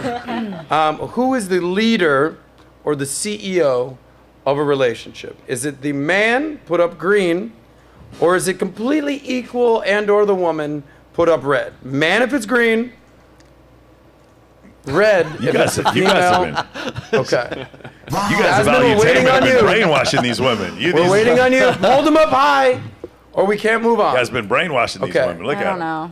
Jasmine's still confused. She's dating 19-year-olds, then she wants to date Patrick Dempsey. She don't know what's going on. Can't let him drive my car. So for the most part, you guys agree that a man should be the leader of a relationship. So there's something called the corporate model for relationships. So if you look at the hierarchy in any business, it starts with the top as the CEO or the founder, and then you have the COO, the Chief Operating Officer, you have the CFO, Chief Financial Officer, then you have different CEO seats called C-suites, all right? The CIO, Chief Information Officer, Chief Marketing Officer, Technology, Culture, Happiness, Compliance, HR. There's multitude of things out there in a company, all right? So this particular article, I don't know if you want to pull this up real quick, Malik. It's basically saying that your marriage needs or relationship needs a CFO and a COO. So a CFO in a relationship would obviously handle the finances, the budgets, the I know the investments. CEO isn't part of that list. Exactly. That's why I wanted to start with that. Then you get the COO, the day-to-day operations, they're running the calendar, they're picking up the kids, all that stuff. So the reason they basically highlight that is because they're efficiently splitting chores, accomplishing tasks. They're basically, we talked about the hierarchy. We talked about with men where women are more egalitarian, men were more hierarchical. That's why there's a general manager, there's the coach, there's the quarterback, everything goes on from there.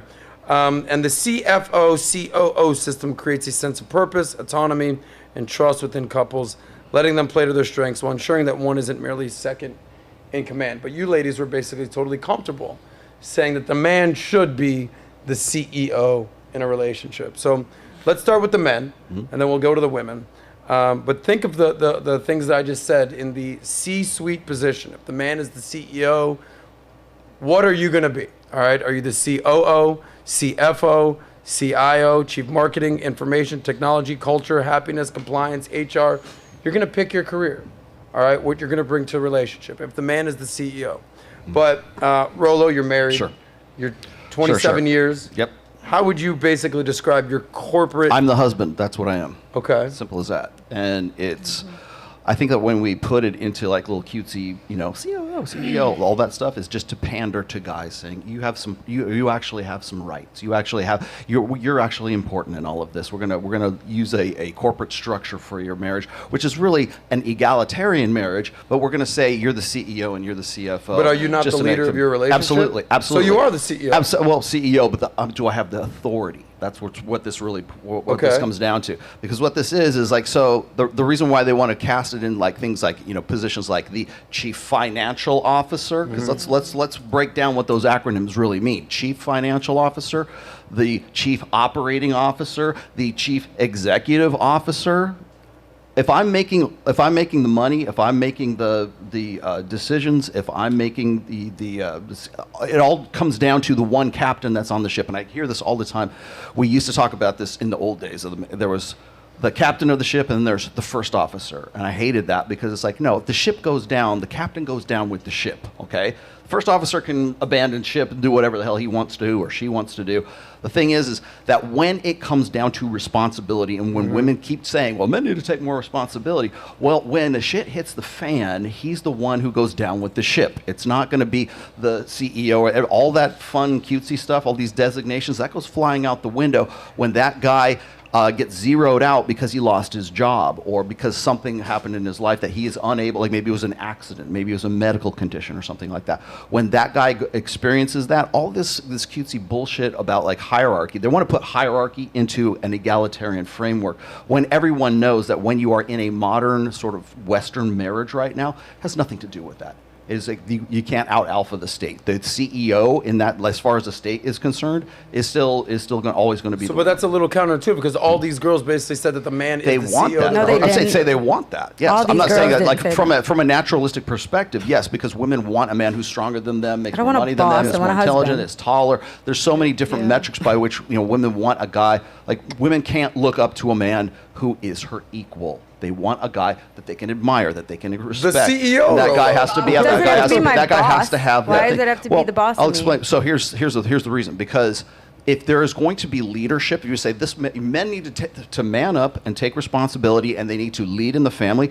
What does the leadership imply? A hierarchy. There has to be someone at the top, and there has to be, to have a leader, you have to have followers. There has to be an establishment of a chain of command, like we were saying before. Men tend to think of organizing society and organizing their tribes hierarchically. Women tend to do it in the round. They tend to do it in communitarianism.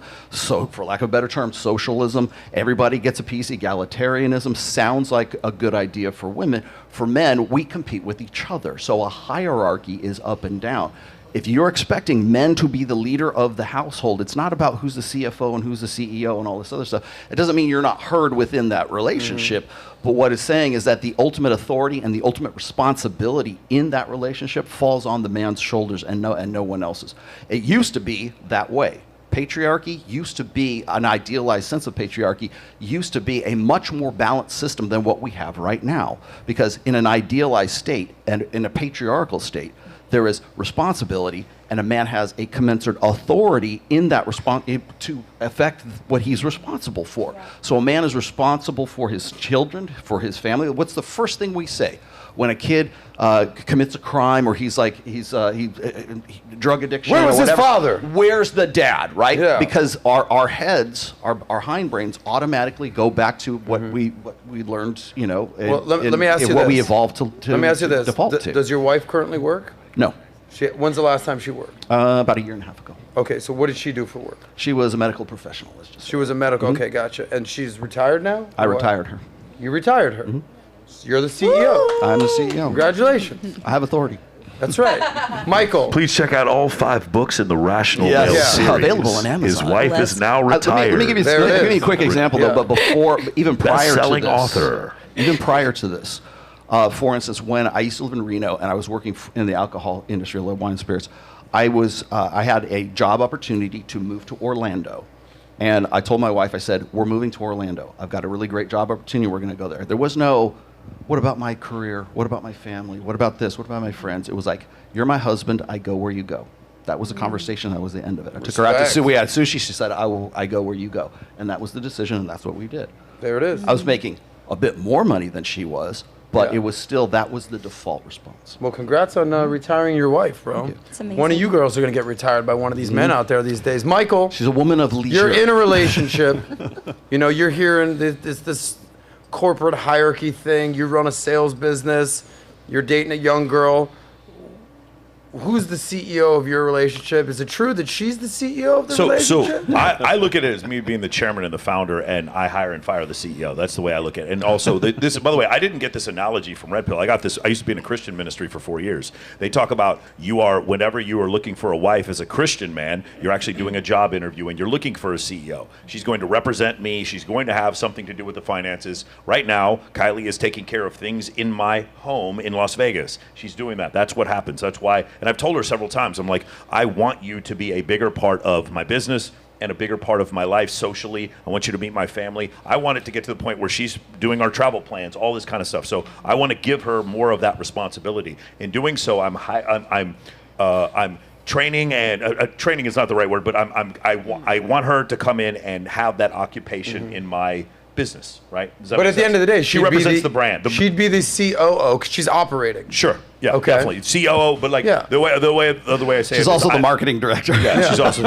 Girls, start Chief thinking about your advertising C-suite job you want with your husband, lady. Because I'm going to call on you for a second. Yeah, but the reason, I think the part we're missing is that you're looking at a progressive publication that's explaining COO and CFO. Do you know what the COO can't do? He can't fire the CFO, and the CFO cannot fire the COO. That's why I was very clear on making sure that there's a CEO involved. But they were very clear in making sure there wasn't. That is the point of that article. The point of the article is not what place. Authority. It's funny because we're reading the article as in where is your woman in this whole thing, and that article was written to patronize men. It's like, hey, poor little man, we know you can't really do anything. You make all the money and get bossed around by your wife, but you have a cool CEO. You're a COO position. Yeah. That's essentially what the article is saying. We'll let you feel important. We'll let you feel important. You're still part of this as well.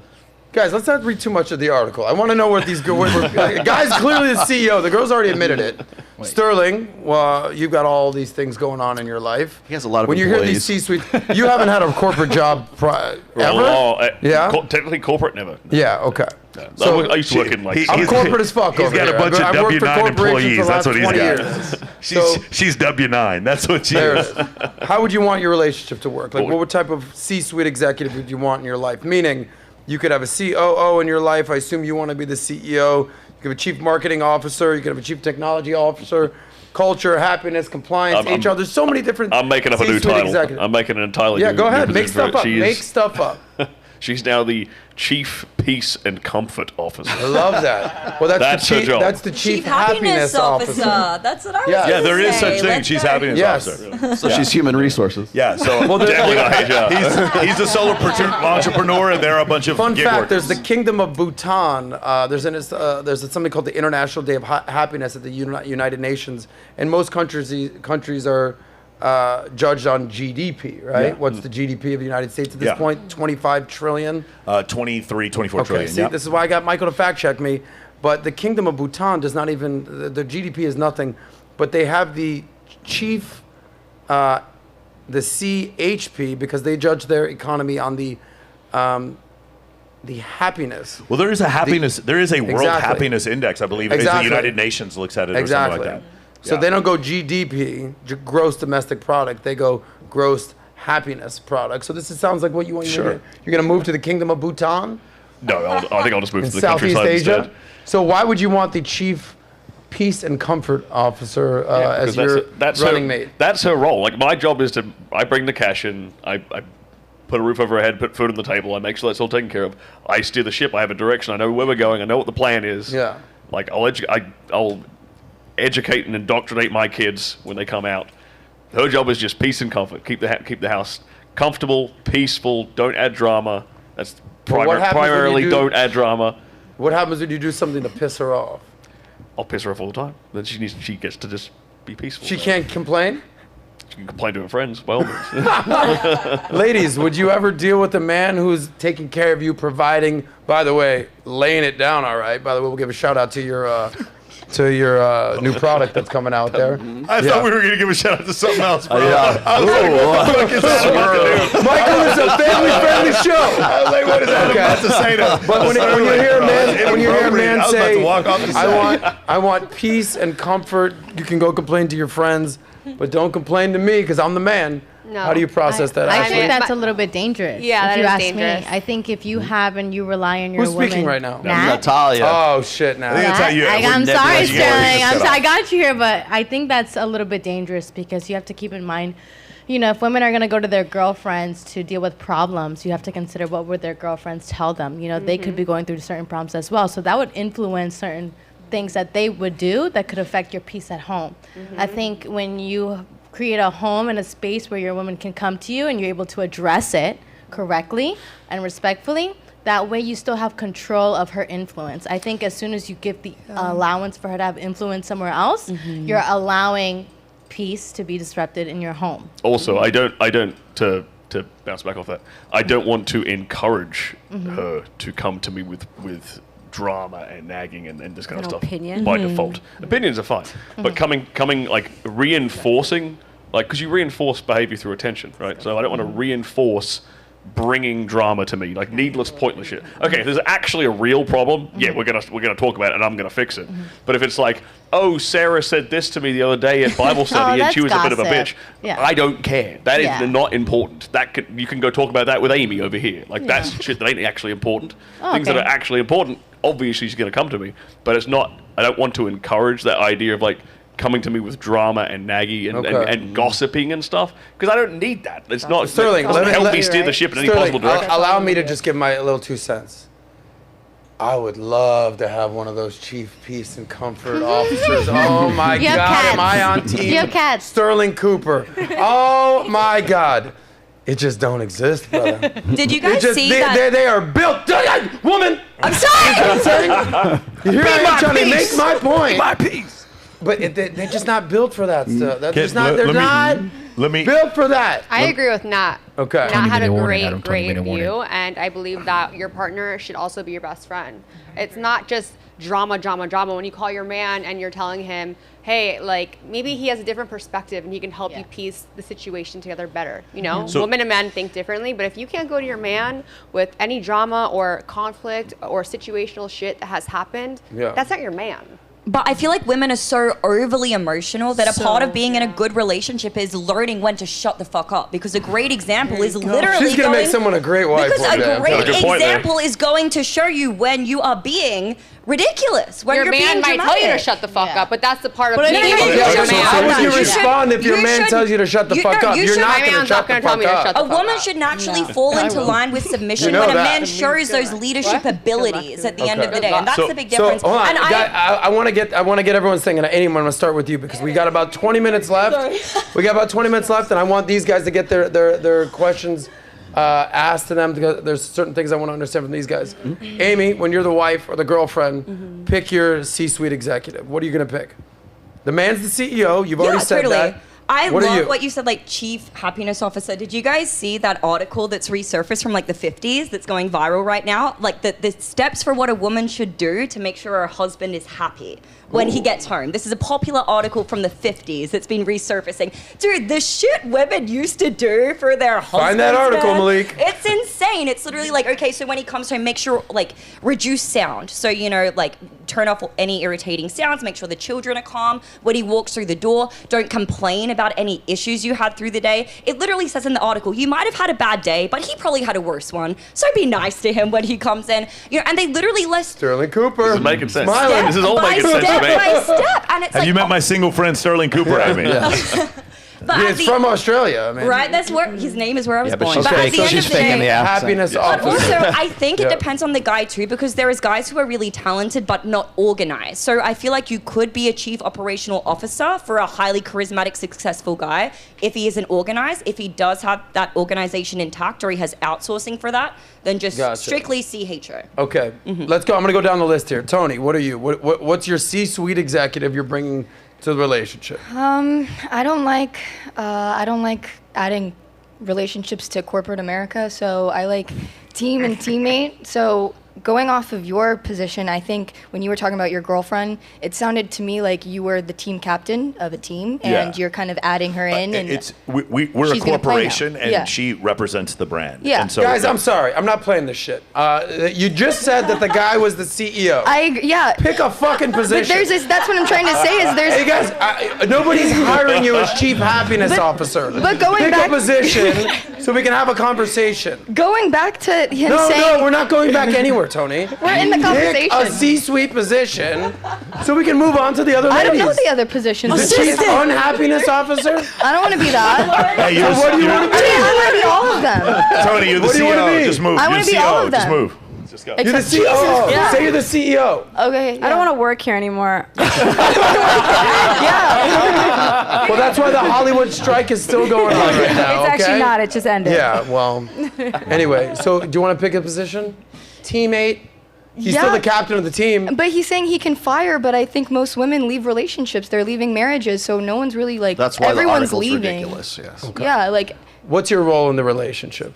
Guys, this is made up stuff. Nobody's getting hired as the chief operating officer of a fucking relationship. Have a little fun, you nerds. Go ahead. Hi, Maya. Okay, I don't know the acronyms, but I know that in a. It starts with C for chief. Yes, I and then know. O for officer, and then whatever crazy word you want to put in the middle. How Stirling put peace and comfort officer. Throw a bunch of acronyms in there. Pick a word. Here you go. See how much simpler my way is? Info, marketing, technology, culture, happiness, compliance, HR, blowjobs, whatever you want to do. You're the chief blowjob. Yeah, the chief blowjob officer. Pick one. Okay, so I think that in a relationship, I'm just going to continue on with that. What I was going to say is, at the top of the relationship, for anything to work, it's going to have to be God for me personally, and then the man is the head of the household, and then the woman. And what is your role as the woman? To support the man. Okay, so you're the chief assistant. Yes. You're HR. Sure, I'm HR. Okay, there it is. Call it what you want. There you go. There you go. Amazing. See, that's Rock not that on. hard. There it is. Jasmine? Yes. Hi. Hi. You're dating this cute little 19-year-old dude again. He's the CEO apparently, I didn't or date no? him, really. It was just fun. Yeah. Okay. I don't know. But I was what's really your iffy role? with What's this. the I just ideal don't role? think the Humor me. Yeah. I don't know. I don't really think like I want to look at that as like if that's my boss. I think I wouldn't say equals. I've never had a guy pay my bills, and I've never had someone that is taking care of me. So if they are, then yeah, like. But don't you want that? Maybe you shouldn't date 19-year-olds. Yeah. No 19-year-old's gonna pay your bills. I don't always date 19-year-olds, but like, okay. You asked me the last one. But you've never had a guy pay your bills. How many girls have had a guy pay their bills before? Every girl should be raising their hand here at some point. my dad. So how have you not had a guy pay your bills? You've never lived with a guy? No. You've never lived with a guy? No. I'm not surprised. Michael, you gotta do a whole thing on for this. sure. Like I am fascinated, but I'm not surprised that she's never done it. Like, the thing is, what's happened is there's like normal maternal nurturing instincts that most women have, but that's why we say most, because some people just don't have it. I just don't think. You don't think she has it? No, but she has different No, Jasmine instincts. is very maternal. 100% I am. Jasmine I is very just maternal. don't. I've never lived with. I'm extremely independent in that sense. I grew up on my own since I was a kid. Been taking care of myself since I was 13 years old. But that doesn't sound like you want to I think if you knew Jasmine's story, you'd be a little more empathetic about it. No, but I am. But she's very maternal, and she hasn't had the typical situation. No, that's why. Are you her I attorney? absolutely. No, Yeah. she's, Okay, like, I she's, gotcha, I'm her gotcha. attorney. Gotcha. her attorney You're part-time. her but, maternal? This is my her. She is. CEO. I understand Jasmine. No, Yeah. that was the next thing I was going to ask, but we don't have time to get into it. But clearly, it seems like there's some thinking that maybe happened in adolescence or early adulthood 100%, that yeah. made you feel a different way about But relationships. I'm not opposed to it. I definitely. I aspire for that one day. to Well, have we're a wishing CEO you in my luck. life. Ashley, what's your role in your relationship? I want a husband, not a boss, but I do believe that the man is the CEO of the relationship, the household, your life. And let me just read this again. What's your position? I don't know. Just to bring peace and love to All right, the home. that's it. I agree with you, yes, and but love I officer. also do Great. Peace and believe love. Got it. I also do believe the woman has to have a voice in the relationship. Okay. Important. So you're the chief. Whatever description. Chief marketing officer. Sure. She's the boss. Let's go. When you do OF, I do. who does your marketing? I have an agency. Okay. So Yeah. we're gonna put you as the chief sexy officer. Whatever the fuck you want to put me There it as, is. I'm with There it. it Just- is. Nika? We're building a corporation. Yeah, here, I'm aren't trying to we? build a corporation of ladies, guys, Yes. and nobody wants to get hired. You're all fired. Nika, Yeah, what role definitely. are you going to be? You're dealing with all these baby daddies, but when you find your real dude, who are you going to be? I believe the HR one was the one that supports and the one that gives peace and all that. So I'll be the HR. I don't think that's what HR does. No, I thought that's what you guys called said. me HR. Gotcha. They're gonna report you for Chief touching. assistant. I like that. How about you? I would be the co-pilot. I think a man should lead, and a woman should be submissive and follow. Yep. Make Chief blowjob officer. Well, I mean that too. I mean everybody Man. loves blowjobs. I mean I think I would be like the C. That is a skill set. I've had many years to practice. Hey, Vivek, what's going on, buddy? What are you doing? But I think like a woman's job is to like bring a man peace. Like don't bring him stress. Okay. suck his dick when he's had a hard day.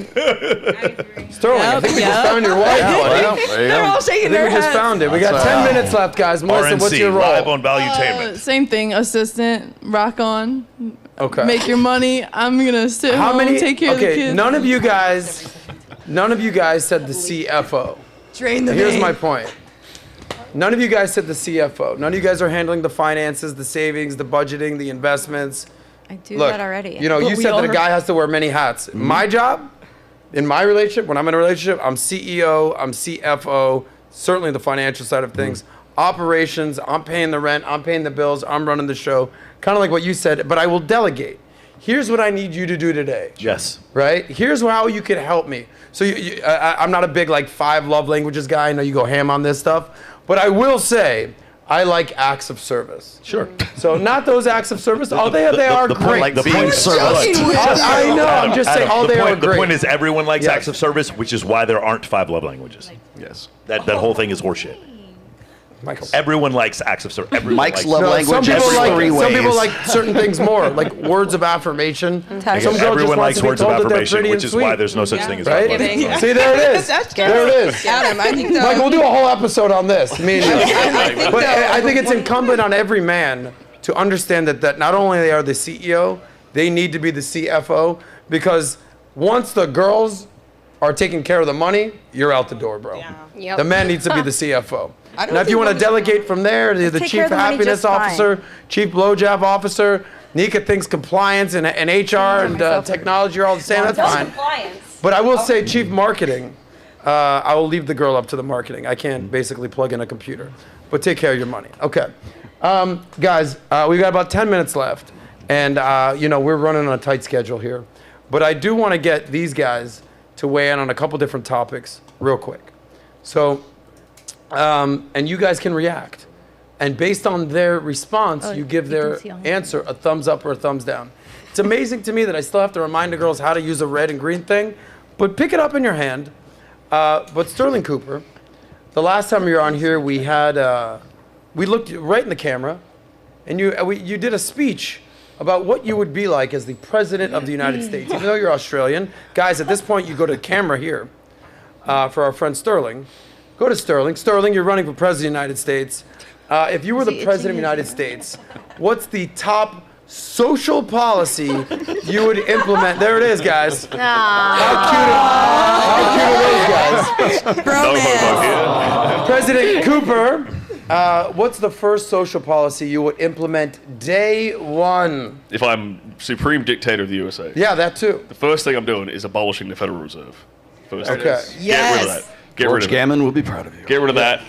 We then go back, we get rid of fractional reserve banking, so we go back to 100% reserve banking, and we back it all by gold. The gold standard. Back like You wanna 100%, back it 100% by- reserves, gold standard, no Fed reserve. You want to back it by Bitcoin?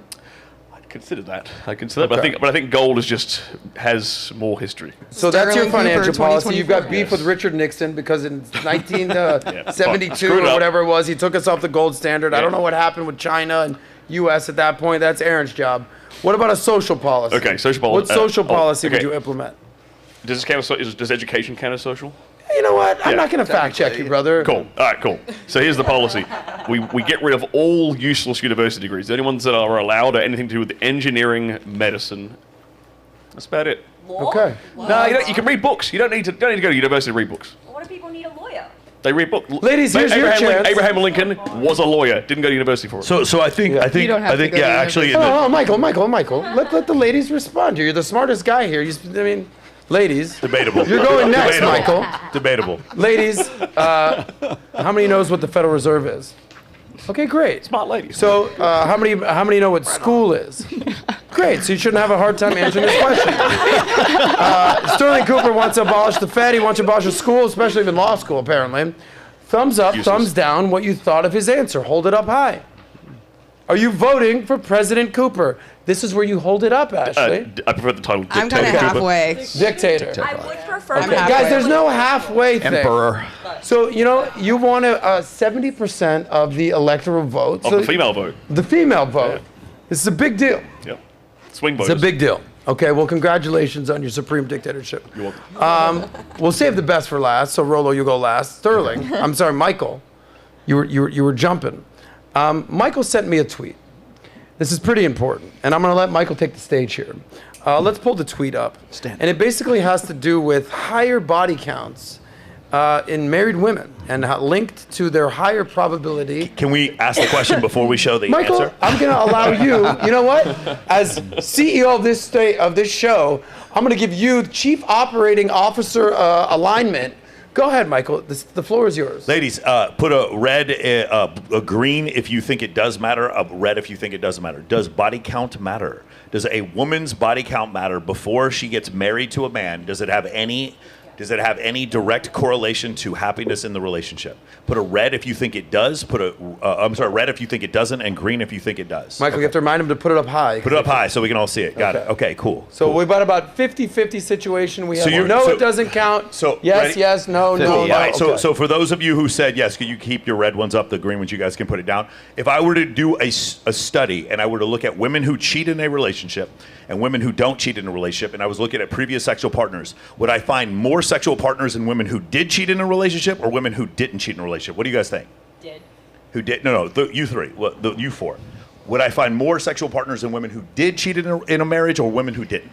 No, Previous I sexual think they partners. probably got it all out of their Huh? system. They don't need to cheat. Right. So you're saying I should find the same number of sexual partners in women who did cheat and women who didn't cheat before they got married. Is that correct?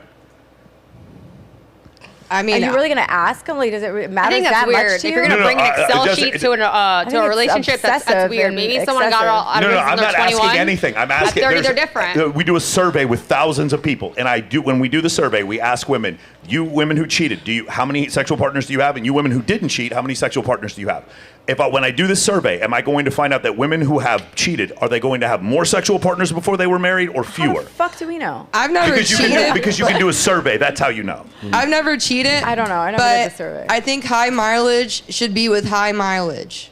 Okay. That's cool. just my opinion. So the answer that the answer that you guys have to give is that you should have the same number of sexual partners for women who did cheat and women who didn't, because you just said, by holding up the red thumbs down, that there is no correlation between a woman having more sexual partners before she's married and the likelihood of her cheating. So if we did a study please. Okay. What we should find is that we should find the same It's all number of circumstantial. I mean, it doesn't. Hold on. Well, everyone's different. but I love the Hold fact. on, Michael. It's Michael's time to speak. My favorite part is it's all circumstantial, and you don't care about studies, and I haven't even pulled up the study yet. Maybe the study agrees with you. You don't know. But the answer is, but here's the thing: women who have cheated in a marriage have 230% more sexual partners before they're married than women who don't cheat in a marriage. So there is now data showing a scientific correlation between high body count and a likelihood of a woman cheating in a relationship. Now the data is over. The question that you've had on here before, that's a fun question to ask, we don't have to ask anymore. Does body count matter? The answer is yes. Let's show the data real quick. I would assume that they wouldn't show your cheat work. because they had enough sex. Michael, would you be a professor and stand up and should point to something? So the main thing I want you to look at here is total male sexual partners ever cheated, no and yes, and you go right there. The mean. For women who did not cheat, it was 3.87, and for women who did cheat, it was 8.93. That is 2.5. That's 2.3 times as much. If you read on the bottom, the average number of male sexual partners for married women who cheated on their husbands was 2.3 times higher than those who did not cheat. An independent test found that the difference means between the two groups was statistically significant. So if it was 10% more for women who cheated, or 20% more, no, it's 230% more. Like this is undeniable at this point. That's the first thing. So Michael, because we got to get to Rollo, give us your final assessment on what happened. You've showed us the evidence. You've laid out your case. I know law school was abolished, but this is something that you're going to allow to show the jury here. Present your evidence and let them know where they should do and how they should implement this information to their life. If you guys want to sleep with hundreds of men, that's not the issue. That's not the problem we're saying. But what we are saying is there may be some correlation between a woman who either wants to have sex with a lot of men, not being successful in a marriage, or a woman having sex with a lot of men causing different neurological changes or endocrine changes that cause her to not be able to function in a marriage. And so good advice might be, according to this data, to not have a ton of sexual partners before you get married, and for men to not marry a woman with a lot of sexual partners. This is not the only data that's done this. This is just one that was done in 2021. This is the whole virgin bride situation. But my point is, I never, with what's a high value man? Keep asking that if you want. Does body count matter? That question's done. Got it. Okay, last question, ladies, and then we're going to go to the happy ending. And I appreciate the team hanging on. So this is for Rollo. Okay. You know, when you ask Rollo, here's what I love about Rollo. I asked Michael, what do you want to talk about today? He sent me a tweet. He did that. Rollo, Stirling said, I got these 3 things. I picked one. Rollo sent me an essay. Via text. That's what I do. I'm a writer. I'm with you. Forget about it. But I respect you so much that I had to include this. So you talked a lot about boundaries. Mm-hmm. And here's sort of the essence of the text. But, you know, we've done a lot of like, you know, what questions do you have? What situations do you have? People basically like send us some stuff. So I kind of, you know, I'm trying to marry the two here. And I want to get your advice here. So you text me essentially this. I'm paraphrasing. I am writing about this on my Substack, by the way. You said boundaries should be discovered, not talked about between men and women, right? If a woman doesn't have the insight to know and respect boundaries without being told, then she lacks desire, respect, and admiration needed to be considered someone worthy of a man sacrificing anything for her. Silence inspires more concern. If your silence with your words, inspires more concern. That's when you know you're approaching true respect. And you said that hubris and ego define modern women today. That's not the question, though. That's sort of the setup. Here's the punchline. One of the guys, you know, we do Manect. Over here, by the way, shout out to Manect. You can catch us on Manect. You guys should sign up for that, by the way. It's advice for the people out there. Here's one of the questions. And I feel like I this could be something about boundaries. Okay. Don't tell me I'm wrong. Just pretend it's I'll roll with boundaries. it. Go Let's ahead. go. Yeah. Okay. Guy says, listen, I'm talking with this girl. All right, we've been texting. We've been doing phone calls. We've gone on a bunch of dates. And on one of the last dates, we have not had sex. We've hooked up a little bit. I asked her how many other guys she was talking to. She says, I was the 4th guy. Right? Meaning she was talking with 3 other guys. So she's got a roster of 4 guys at least. What's that? She's got a roster of 4 guys. A roster, okay. He then asked, how many are you sleeping with? She said 1. Okay. She says, look, I like you, but you're new, right? So you need to step up to get to the quote-unquote top of her list. But he said, I also like her, but I feel a little uncomfortable having other dudes in her life. And he basically prefaced it, I just met her a month ago. Apparently she's been dating these dudes for a few months. He goes, she basically says, I need to step up in order to get to the top of the list. What do you tell this man? Eject. That's the first That's it. thing. He's out. Yeah, he's out. I would. That's the first thing. The ejection handle's right here between your legs. Ejection handle's right between your legs. Yes, Okay. exactly. Well, I mean, and then so it's not even so much the roster, like dating non-exclusively. Like I've written extensively on dating non-exclusively. It's not the dating non-exclusively part. It's the you have to measure up part. You have to. Here's where it's like it's putting the carrot and the stick on the end of the stick to get him to do it. What you're looking at in that position, any woman who's telling you that, her reward for you for doing whatever it is, you got to outperform this other guy before I'm going to give you the cookie time for good boy, right?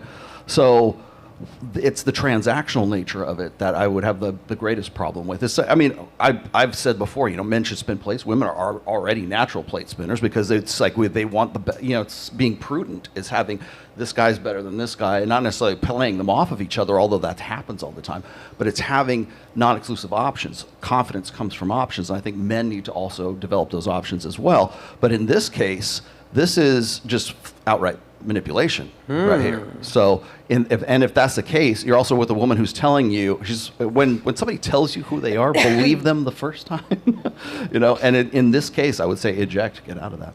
Well, I'm not going to say this young man's name, but I hope you're listening, and I hope you're listening to Rollo. There's a follow-up, though. He said, she asked me the same question. How many other girls? How many girls am I talking to? And he told her 1 other girl. Okay, I don't know why I didn't fact check the dude, but he said, yeah, I'm also sleeping with another girl. Sure. And he told her that. Should he have lied? Does that change things? Does it matter? What was her reaction? The fact that I don't know. I'm just saying, like, when they still haven't slept together. Nobody, I guess not. No, they have not slept Is he together. sleeping with the other girl? Yes, that's what he said. Okay. Did he say, you better do better than this girl in bed, or else if you want to get the lead role? Because that's essential. Because what I'm doing is I'm trying to compare apples with apples here. Okay. So in that case, what would I tell the woman in that case? It's going to depend on what this guy's value is. So again, like I was saying before, women will share a high value guy, whether they know that they're in that relationship or they don't. At least in this case, it's above board. So if he's saying, look, I'm seeing other people, we're not exclusive yet, we're not Facebook exclusive, whatever the hell, whatever Nobody's exclusive. Whatever you want to say it is. But the thing is like, it's not like you're not obligated to stay with me, but this is where I'm at and this is what I'm about. At least he's above board with it. Now, again, the situation is different because he's not saying, well, you better suck my dick better than this girl, because if you don't, then you're not going to get the leading role in my Maybe you life. should. Yeah, maybe. Okay. Ladies, I don't know if this is the green light, thumb up, thumb up, but what do you think of Rollo's advice? Is it a thumb up advice? Thumb down, lift it up. Should he object? This is your last thing. Should the man eject, hit the eject button? She's talking to four other dudes. He's talking to 3 other dudes. He's the fourth. Talking to 3 other dudes. Sleeping with one of them. They're going on dates. They're hanging out. They're doing their thing. And she basically says, yeah, like you're one of my roster, but if you want to be that guy, step up. You could be the guy. Should the guy just basically say, dude, I'm done with you. You're hot. You're great. Move on? Or should he continue to basically pursue the girl? Thumbs up. Stay in it. Pursue the girl. Put it up high, ladies. Red, eject, keep it moving. When you met your dude 4 months ago, were you seeing anyone else? Maya? Actually, no. You weren't seeing anyone else? Okay. She needs more information. Eject. He should stay in it. I'm twisting. These girls are all confused. Okay. I have reason. But I trust your judgment. What's your homeboy should eject? Okay, so to me, if you could go on dates with different people, right? But once you are sleeping with somebody, you're kind of saying, I am exclusive to that person. Yeah. Because you don't know God forbid you're spreading something around or somebody gets pregnant and you don't know who the daddy is. It's so many ways of messed up. You know what? Stay with her. If you're both sleeping with other people and still going on dates, you deserve each other. Not just not necessarily exclusive with that other man. He is imprinting on her, and I'm having to compete already from this lower level. The whole thing just sounds disaster. bad. Me competing for the attention of a woman who's already sleeping with someone else. I am coming from such a shitty place to try to get her attention. The very act of me competing makes me lower status. Absolutely not. That would be not holding Not frame. even a question. Then you eject. also mentioned that in the girl's case, she's seeing 4 guys, Bro. and he's one of those guys, and one of those 4 she's sleeping with, right? Not Does a that good mean look. does that mean those other 3 guys are still in the running? If you're dating around, you're not sleeping around, it's a little different. Yeah. But if a girl has a huge roster, then no. Okay. No. Guys, I think we have our answer. Buddy, eject. We got it. All right. Get out. It's time for the happy ending. We got to wrap up. I appreciate the team staying late with the guys, the fellas, the boys, and the beautiful ladies out here. Ladies, time for the happy ending. This is where you can give a plug, say what you want to say what your favorite part of the show was, show people where your Instagram is before you delete it, because we all know you guys are going to delete your Instagram. We all know that. I'm asking you all to delete your. So let's start over here. Tiffany, you were last. You'll go first this time. Where can people find you? What do you want the takeaway to be? So you guys can find me on YouTube at All In With Tiff and on Instagram at @OneBadFox_, same as Twitter and TikTok. I really like the whole thing that Rollo brought up about that whole roster thing, because if a woman actually really is into you, she would drop her roster if she likes you. That's true. That's true. And I actually wanted to say something about that. But yeah, and then look out for my course with Troy Francis, Magnetic Sexual Confidence. We have a bunch of modules from BDSM to toys to whatever. Modules. Rock on. They're not porn! Those BDSM modules. You did not do porn. Okay, Amy Dangerfield, it's your turn now. You guys can find me on YouTube. That's where I'm building right now. Amy Dangerfield. I just dropped a crazy video about AI girlfriends, how they're ruining men, and it's becoming more and more rampant every single year. Check that out. Amy Dangerfield on any other platform too. There she is. Melissa, do you have a last name? No, I do not. It's just Melissa. Oh, sick. You can not Very find smart. me, but I had a great time. I did enjoy being here today. This was really, really cool. I finally got to see it, so I haven't I've heard like you guys do a lot of stuff with a lot of people I work with. Yeah, we do a lot of stuff with a lot of people. Come, I haven't gotten We do stuff with people. Valuation. Sounds like Respect. Thank you for being here. Nika, you're a lovely girl. You deserve a good man without any baby mama drama. Where can people find you? What's your big takeaway? So you can find me on Instagram at nika.babe and TikTok nikababe with 2 E's. And also my favorite takeaway was the corporation one. It made me realize how much men hold in their titles, and it makes me want to become like a better woman. Like, you see that, Rollo? See, I know. See that, Rollo? Seeing porn stars and changing minds. Okay. My work is done here. Ashley, you're in the house. You're back. You didn't get in a fist fight this time. I didn't get in a fist fight. The girl behind me got in a fist fight. Well, congratulations. You did great. You were the lovely Jasmine's attorney today. You did great. Absolutely. Should have been an attorney. What's your biggest takeaway, and where can people find you? I love hearing everyone's opinions. I feel like everyone's opinions hold value. It may not be the same, but I like hearing people's point of views. You could find me on Instagram at Ashley Wolf, ASHLEYWOLFE, and my company Instagram is Disco Toes with a Z. And just want to say thank you for having me. No doubt. Great job. Well behaved today. Thank you. You were doing great.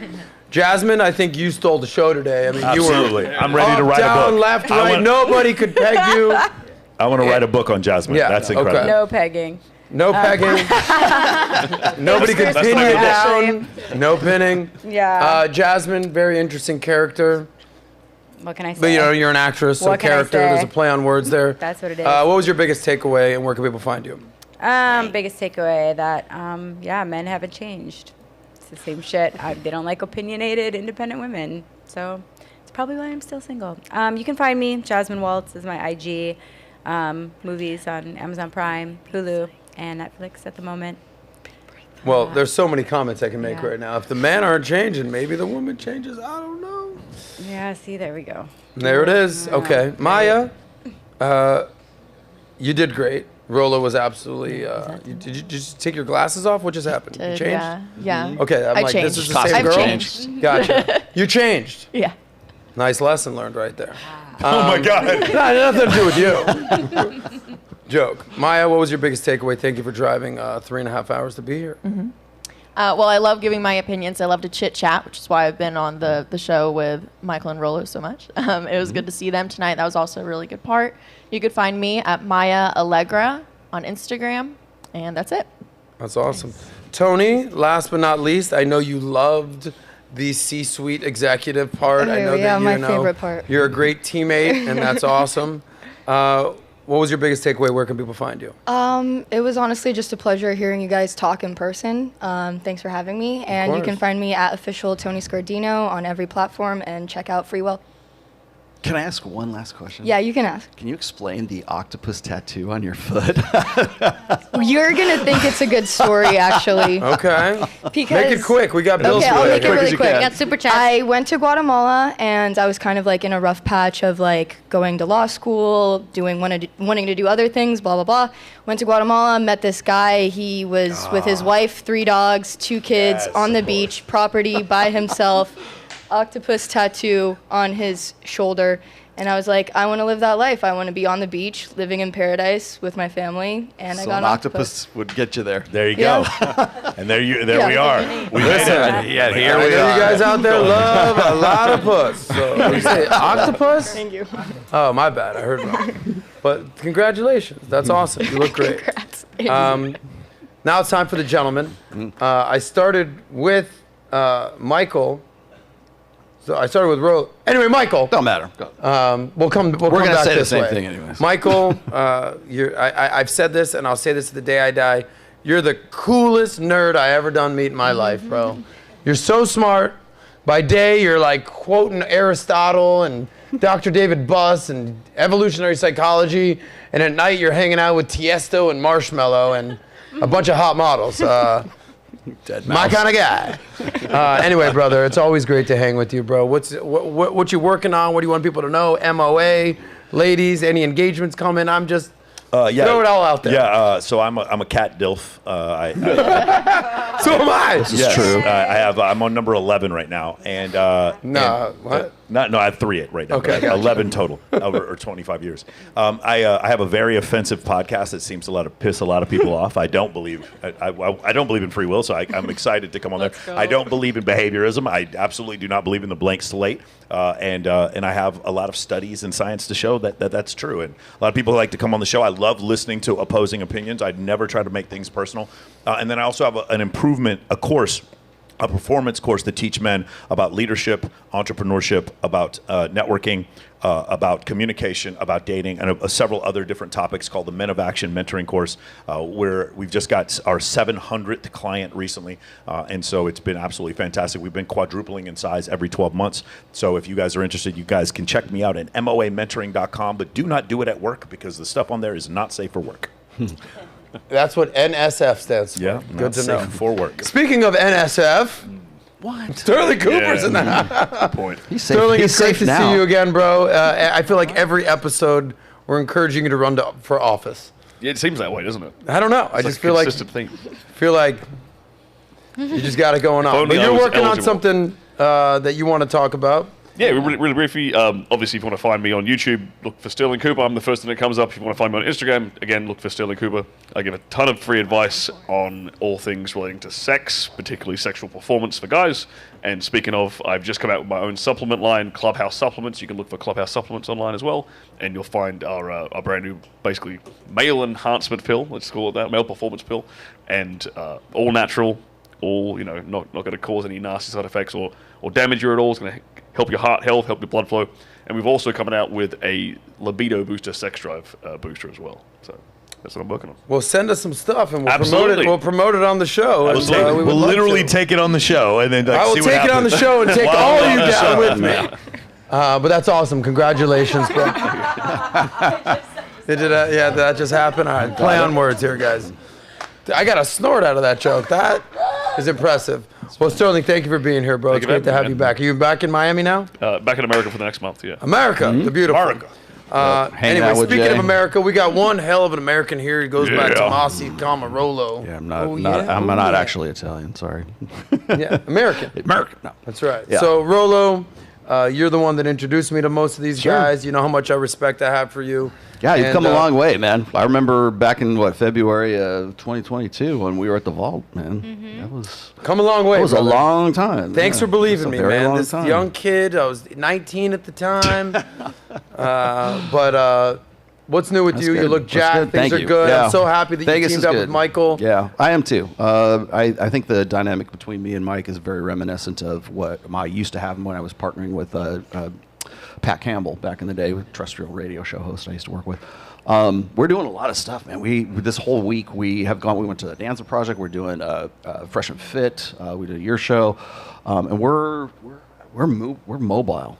And That's so, right. Mobile and agile. I have not spent enough time in Miami, I think, this year, because last year I was here probably like 7 months of the year. This year, I think this is like our second or third time out here. And the reason for that is because we have been building up Access Vegas, which is our sort of flagship show that's in Las Vegas.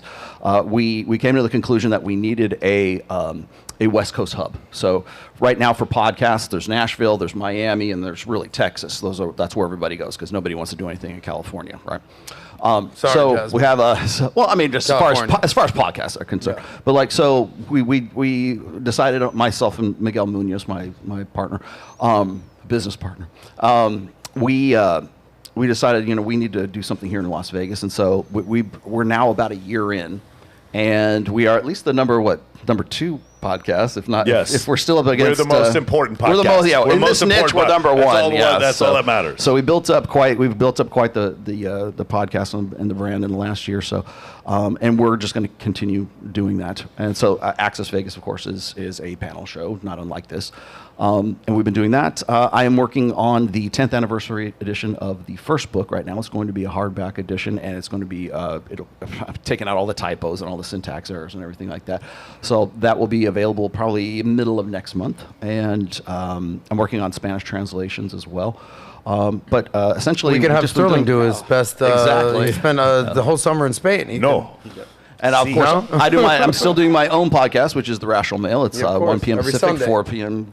Eastern every Sunday. That's right. So I'm still doing that. And I work with the guys in Rule Zero, still doing that every Saturday at 11:30 a.m. Eastern Time. and just doing a lot of stuff. I'm the hardest working guy. And you retired your wife, probably most importantly. Can we give him a round of applause there? Taking care of his lady. You're welcome. But thank you. Before I wrap up, we got Malik and we got Nat.